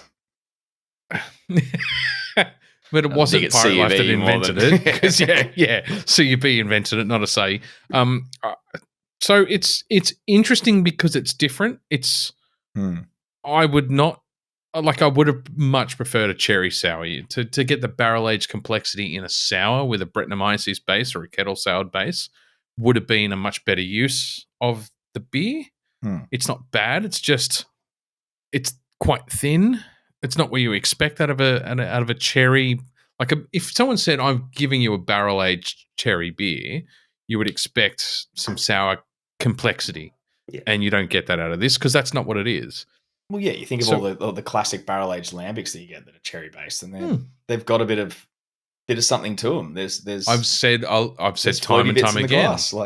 I've said time and time again. Lolita is one of my all-time favorite beers, and that's from a mass-produced American beer company. But it's a barrel-aged cherry sour. It doesn't advertise that it's anything more than it is. It's a 10% fucking cherry beer, and it's okay. It's unremarkably okay. It's inoffensive. It doesn't tickle my pickle, but it's a well-made beer. So I'm going to give it a 3.75. Wow, last round beers. There you go. Yeah. All right, spotlight time. God, is it 2 minutes past 12? Holy shit. This is when I do my best work. Well, actually, this is when I do my best gaming work. Let's be honest. But yeah. Okay. I got a 12:30 hard stop in me, sorry. Done. You go. No, that's Start. fair. Oh, bye. You know, Tom. you're 27 minutes early. Tom, what are we talking about next? This summer, coming to a screen near you, we're going through overhyped 90s movie trailers. Only on Fox. Had to be Fox. It always has to be Fox. Always But has to be Fox. you've got a pretty darn good fucking voiceover voice from. have you ever watched the video of the guy from Honest did that- Trailers? who did that? Yes, And he Well, does I've like seen the Honest Trailers video of. The oh guy. no, there's the Doesn't voiceover look like guy. his voice. He definitely doesn't look like he's the guy behind the voice, but he like he does like things on like talk shows all the time. But he does the whole like Coming up next on this talk show, we're reviewing beers. like yeah, it's amazing. It's amazing. It's Sounds not the very prettiest similar. man I've ever seen. I've got to say, No, he's sounds definitely a very voice similar for to the, radio. He's a voice for radio. Sounds very similar to the guy from Honest Trailers. Yeah. Because if you've seen his video behind the scenes of him doing the voice, he does not look like the voice. So this is going to be fun. So Overhyped trailers. Yeah. Overhyped trailers from the 90s. We've picked. This is going off our last discussion from the other recording of underrated 90s films. And in that we thought, oh, you know, it'd be funny. We'll do some overhyped 90s trailers. Unfortunately, in our wisest decision, we have decided to not share which trailers we're doing with each other, and have just decided to. So we may have picked the same ones. I would be surprised. I know, like the way Dan was talking, he definitely didn't pick the one that I. Dan didn't do the homework. Dan did not do the homework. Dan never does the homework. He's Dan the has back of rushed the us bus, in last motherfucker. minute. Yeah, I have not done homework Ever. I'm not sure ever. Yeah, P equals degree, motherfucker. Just saying. That's like, oh, Mum, can you drop me to school early? I've got shit I need to do, and sit out the front of the school with a notepad on my lap and quickly scribble some shit. Right? Yep. Yes. Tom, what was your trailer, mate? 1996, Godzilla, Oh, and the first teaser with trailer. With the massive fucking soundtrack. The soundtrack was bigger than the movie. I'm specifically talking about the 1996 Godzilla trailer, which is the school group going through the museum looking at the T-Rex skeleton. And then the Godzilla foot comes through the roof mirror and crushes the T-Rex skeleton. It's a 98 film. 98. Okay. 96, 98. I don't know. I thought it was 96. It's the one with I'm double checking, but I know what you. Yeah. It's the same movie. Matthew Broderick. Yes. What's his name? Frenchie McBroken Nose. Frenchie. And I'm sure it was a U2. French it was a Mitch, U2. French. The I'm sure it was a professional. U2 hit. Yeah. Was the major track in the soundtrack. It was Puff Daddy's "Come With Me," which used the riff from Led Zeppelin's "Kashmir." Yes, and there was also "We Could Be Heroes," and I'm sure that was on the soundtrack. Possibly, is yeah. that U2? That was the release title. But the film clip for Puff Daddy's "Come With Me" had the Godzilla in it and had the Godzilla roar. Basically, the movie's dark, okay, and they butchered Godzilla's design. Yes, I'm watching it right now. and it was, and I'm right. It was the Wallflowers "Heroes" song. So it wasn't U2. Sorry, I don't know where I got that from. But yes, that is my pick for a trailer for a film that overhyped a film that and just delivered a fucking steaming pile of shit as a movie. I wouldn't go so far as to say steaming pile of shit, but it was so It was- disappointing. It was pretty fucking bad compared to the hype. It was a popcorn. It was a popcorn film, but it wasn't. Cloverfield was a better fucking Godzilla movie. I haven't seen Cloverfield. Although Cloverfield was a fan-fucking-tastic movie too. Cloverfield was good, Yeah. And mate, if you're ever going to watch a steady cam film, like a shaky It says, Parkinson's "Guess who's coming to Steadicam movie?" In like Ghostbuster, right? Yeah. If you're ever going to watch a Steadicam movie, watch Cloverfield. It is brilliant. My follow-up for my runner-up for this one as well was I get. It may have been one because it picked. might have been one of ours. Yeah, you're gonna might. Okay, well, No, I'll wait. I've got my your runner-up runner-up? in the back of my head of the one that I was picking. Yeah. Yes. Dan, what was yours? Oh, you go next because He now hasn't that done the Tom's homework talking yet. about now that Tom's talking about runners-up, I'm looking at a runner-up.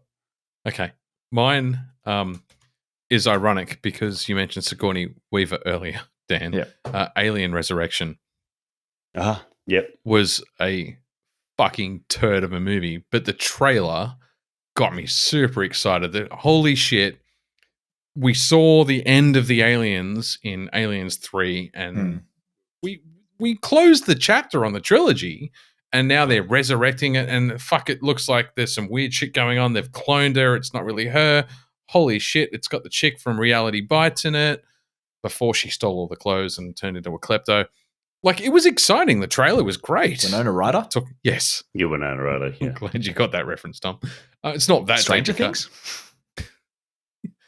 Things? Yes, but I'm putting it in context of the timeline, right? No. I was really excited for the movie, and it turned into a pretty fucking shit movie, frankly. You know what? I have a Worse than soft spot Covenant. for resurrections. For what's it called? No, Alien Resurrection? It was Resurrection, was it? Yeah, I'm just getting thinking confused with Matrix now. Yeah, no, it's in my head. Sorry, any movie this with is the resurrection at the end is a turd of a movie. As however old I was I would have been 10. Godzilla, fucking great. As a 10-year-old, looking back on it, damn, it was bad. Yeah. I much prefer the chunk Godzilla that we get from the modern day when they go back to the more Japanese design, which is, yeah. Godzilla got hips. Not this weird one where it was like the thin, sexy Godzilla. Appropriation. Goddamn sexy Godzilla gets me every time. I would recommend, I would challenge our listeners, go back and watch the trailers for these three movies and compare them to your nostalgic memories of the movies and answer the question for yourself. Did the trailer hype the movie, or did the movie deliver on the hype did it overhype the movie? Yeah. Because I guarantee you, I saw the first time I saw that trailer for Godzilla, it was definitely during watching Hey Hey It's Saturday. And it definitely was like, oh, I'm going to go see that. That looks sick. See, my memory of Godzilla was randomly a guy that I went to high school with. Would have been in year 8, I think. He had some connection to the movie, to someone that made the movie or was a part of making the movie, and he had 1,000 copies of the soundtrack. Yeah, right. And I don't mean he had burnt discs. I mean these were legit copies of the soundtrack with no cover. They were just 1,000 CDs in a spindle, and he was selling them for $5 at high school. Which is why I connected immediately with the song, the soundtrack. Yeah. For Godzilla, it was Heroes and Rage Against the Machine. Yeah. Oh yeah. Yeah, I am 100% certain I still have that soundtrack from Andrew Pfeiffer. Silverchair had a track on the Spawn soundtrack. Yeah, hey, listen, the Spawn soundtrack is fucking excellent. Filter on the first track. Yeah. No, it's just it's like those things. And there was a Marilyn Manson for the second track. There was I'm fucking Long Hard Road Out of Hell. Yeah. That was Jamiroquai. That was the other big one because it was Deeper Underground, which went with the movie because they lived in the subways. Oh my god, how did I not remember that? Godzilla. Next, you're going to be in the subways. Next, you're going to be re-experiencing the Matrix soundtrack, which has some fucking great tracks on it too. No, I think I might watch Godzilla later. Original. Yeah. Okay. Dan, what was your overhyped trailer from the 90s? Well, I put it in the chat this afternoon. My overhyped trailer for the 90s was The Last Action Hero. Arnold Schwarzenegger's. Oh yeah, I It's enjoyed Indisputable. Last Action Hero. Okay. I'll have to rewatch the trailer to see how much it hyped up the movie because I enjoyed the movie because it was really took the piss out in of that itself. it did take the piss out of itself, and I think And Stallone. I think now it actually probably works better than what it did when it actually released. Yeah. But there's a lot of boring, bad shit in between. Like you watch the trailer, and the trailer is the good bits of the movie. And everything else that happens in between is all of the boring dialogue of the kid, who wasn't a bad actor at the time, explaining everything to Arnie's character, his bloody typical American named action hero character, John something something. All I can think of is John Spartan now from Demolition Man, now that you've said Stallone. But you know what you instantly reminded me of, or I reminded myself of, is Stop or My Mum Will Shoot. Yeah, and that's another overhyped fucking movie Jack trailer Slater. from the Jack 90s. Slater. Jack Slater, yeah, there you go. Because every Tom Cruise movie is like Jack or John or something like that. John Reach Around. Yeah, John Reach Around. It was I forgot that Charles Dance was in this film. Yeah, Charles Dance is the bad guy. Yeah. Yeah, the bad guys can win in this world. Yeah. When he gets through to the real world, and then the axe murderer sliding down the through the theater. Like the trailer hit all of the action beats for the whole movie, like all of the action beats, and then all of the rest in between those action beats is just boring ass dialogue. In between that. So it really did make it look like one of those movies that's right, because they even the fucking I've poster just looked up overhypes the fucking movie. Yeah, exactly. But I guess it was the idea of it too. I looked up Last Action Hero just to remember who the cast was in it, and then I just looked up images from it, and they had the Sly as Terminator poster. Oh yeah, because it was he's on the bike Arnie with the world. shotgun. Yeah. And then they had the T-1000 like walks past them as they're walking into the cop shop, and what's it, Robert? I'm going to go back and watch this fucking movie again. F. Murray Abraham's one of my favorites. And Ian McKellen played Death. Yeah. Fuck yeah. And Robert Prosky, who was the book reader from Princess Bride, I'm sure. Oh, okay. Tell me it's the same character or same actor. I'm going to be upset. I'd be really interested to see whether it actually means more these days than what it does. What it did when it came out. Which and would Jim be Belushi. would be another interesting topic. Movies that are more relevant today than they were at the time they released. But it was just one of those. It was one of those. It was meant to be the next. It was meant to be the big Arnie movie of that time, but it was really at the decline. Yeah, it was at the decline of his stardom that Arnie would sell any movie. So I think they palmed off the juniors and the twins and everything up to this point. I still love Twins. Like I know it got smashed, but I might be getting my timelines mixed up, but I'm pretty sure this was like at the tail end of when all of that was coming about.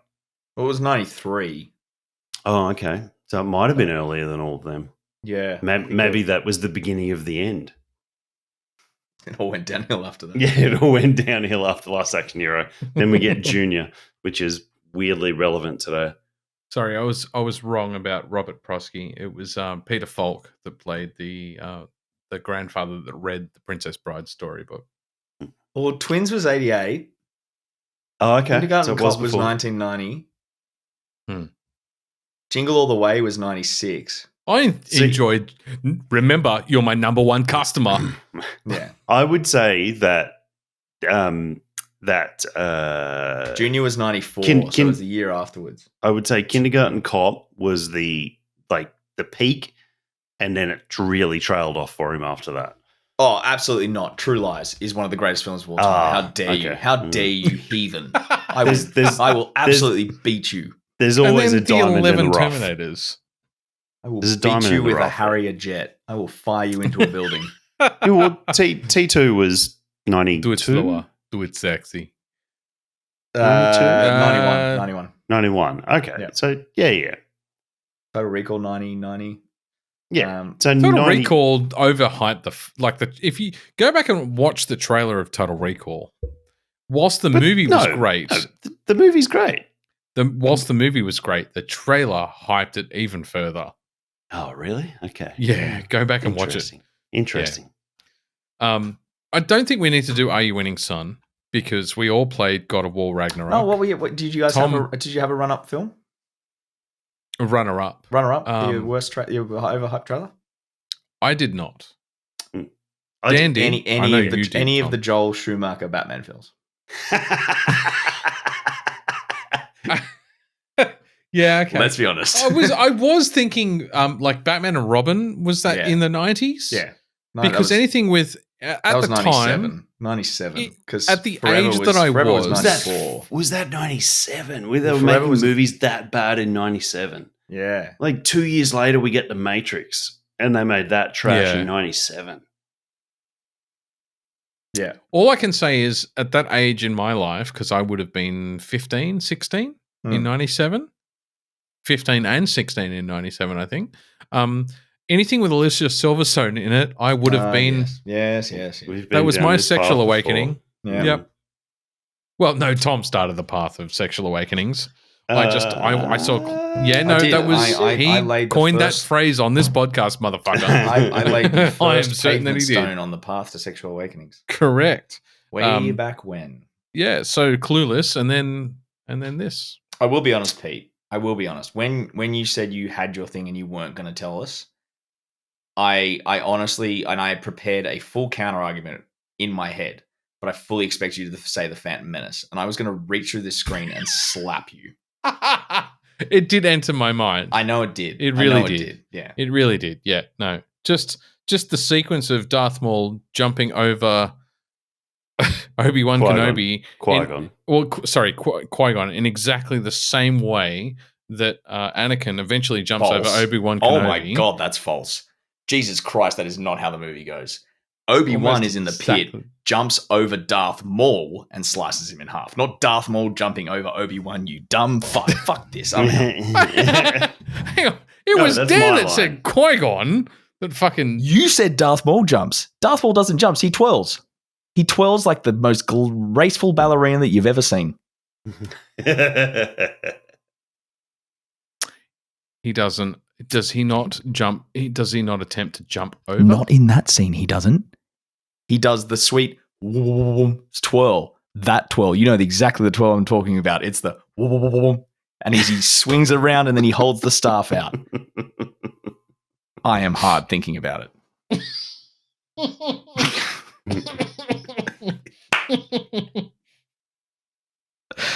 Oh, swallow, Pete. Not the first time I've heard that statement. Keep going, Tom. Am I winning, son? Yes. I just finished a lovely little DLC. Phoenix Rising. Myths of the Eastern Realm. It is almost look, we've shit on Ubisoft for years. We have. Got to give it to them. Shit Assassin's Creed games. But got to give it to them. They do know how to build a fleshed out DLC. And this is the Quebec one is doing this. Yeah, and they there was a fair few hours I had to chuck into this, and it was a full solid story, brilliantly voice acted. But I've got to give them credit for that. But yeah, that's been the last 2 days because I needed to fill the void after Ragnarok, because that's all I've been walking around in, like a frost-filled days, just being like, it's not Fimbulwinter. What am I doing? I properly turned off my PlayStation 5, not put it in standby mode after shutdown. The day that I hit platinum on Ragnarok, I turned off my PlayStation. I haven't turned it back on. Yeah, I just can't do that. I'm waiting for what was it? Not Out of Reach. I don't know why I want to call it Out of Reach. It's Out of something. We talked about at the start of the episode. High on Life. Outer High on Life. Fuck are you on about? What was the game that was kind of similar that you were playing not too long ago, Tom? Outer Wilds. Outer Wilds. Yeah. That was the game I was thinking of because they're quite similar in terms of. Yes, Dan. Pete and I have decided that you have until the next recording to finish at least the story of Ragnarok. We're going to spoil the fuck out of Ragnarok next episode. Yeah. So when we're in person getting trashed. Sure. For our episode that Dan's picked the theme of, and I don't see how the fuck we're going to pick the beers for. As a follow-up to our it was a suggestion. You wanted a follow-on. I told you it was a throwaway comment. I was giving you a follow-on. All right. I want to honor the idea. I just don't know how. Anyway, are you winning, son, Dan? I'm assuming you're still playing Ragnarok. I thought we were just ignoring you and me and just letting Tom. He was the only one that played something different. He played Phoenix Rising. Yeah, Pete and I have platinumed, and Dan is. It's great now because it's actually a very fun thing for me in that you're now finding out things, which is the reverse of when Pete played God of War 2018 for the first years after we played it. But I'm still stuck in I am the all-knowing sage who has been through both of these journeys first. So it's kind of cool, like hearing you two both talk about it. And it's almost really parallel the way you both go, oh, that's so fucking cool. And it's private conversations I've had with both of you on both games years apart. It's like, it's very... But there's also a little bit of the student becomes the master, because I was the last to platinum God of War and the first to platinum Ragnarok. Yeah, but you're unemployed. I was going to say it. You're bringing that up. That is the unfair. only. That is That's the no, it's completely not unfair. unfair. It's the truth. It's the only reason you've done it before we have. Is you're fucking unemployed. Well, maybe. I played definitely. the shit out of that Peter, game. if I was unemployed, I would have definitely beaten surprised. I'm Hey, surprised that Go Tom, and fucking load up Red Dead. Go and platinum that, and then come back to me. Red Dead all right? 2, because I've platinumed RDR. Yes. Red Dead Thank 2. you. Yes. Anyway, so you have one more episode, 2 weeks. Oh, he'll be fine. How does Go Get Fuck sound? I think you're shit. Delightful. I think you're shit in the end of the storyline for. Well, yes, we should say that we're actually very excited for Dan to finish it, because Pete and I have a lot of we really want stuff to talk about. Well, that, and we also really want to see, as Dan has a background in archaeology, and I'm assuming that comes without a hefty bit of Norse mythology. It's going to be very interesting to see, because I haven't watched any of those like mythology experts react to the story and things, but I'm waiting to hear. I want to hear Dan's thing first. We're going to get Dan to go through from Dan. Get through the mythology that they use and how they change, because he's already brought it up in our chats and stuff. There's been a lot of interesting points, and they've obviously sat in a room and gone, okay, how do we do this? And how do we love do the fact that it was conscious deviation from the original. 100%. It wasn't just fuck the Witcher books. We're just going to write our own bullshit story and just jizz all over a page, and the fans will love it because it's got Witcher on the logo. They actually sat there and thought about, yeah, if we are going to deviate from the original Norse mythology, it needs to be for a reason. It needs to contribute something actively to the story that the players are going through, and it needs to still respect the original mythology. 100%. I said that at the start, but anyway, yeah. I still can't believe that in the opening fight they brought back Ares. Okay, we're out. Yeah.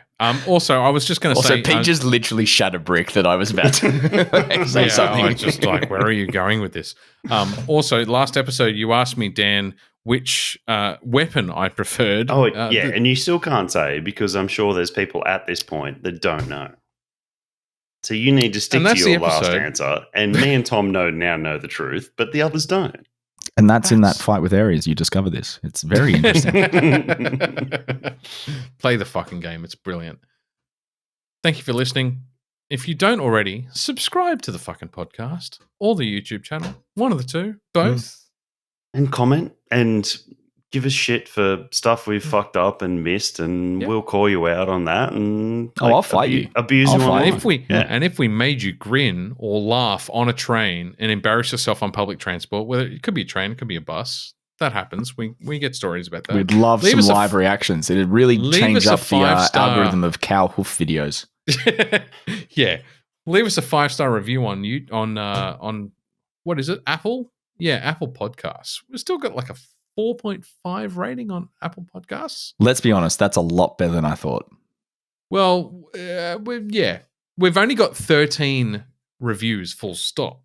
Come on, let's not get distracted in the last few minutes of this. All right, let's call it. Or I'm doing my hard quit and getting out of here. All right. Yeah, no, we're not gonna do that. Thank you very much for listening.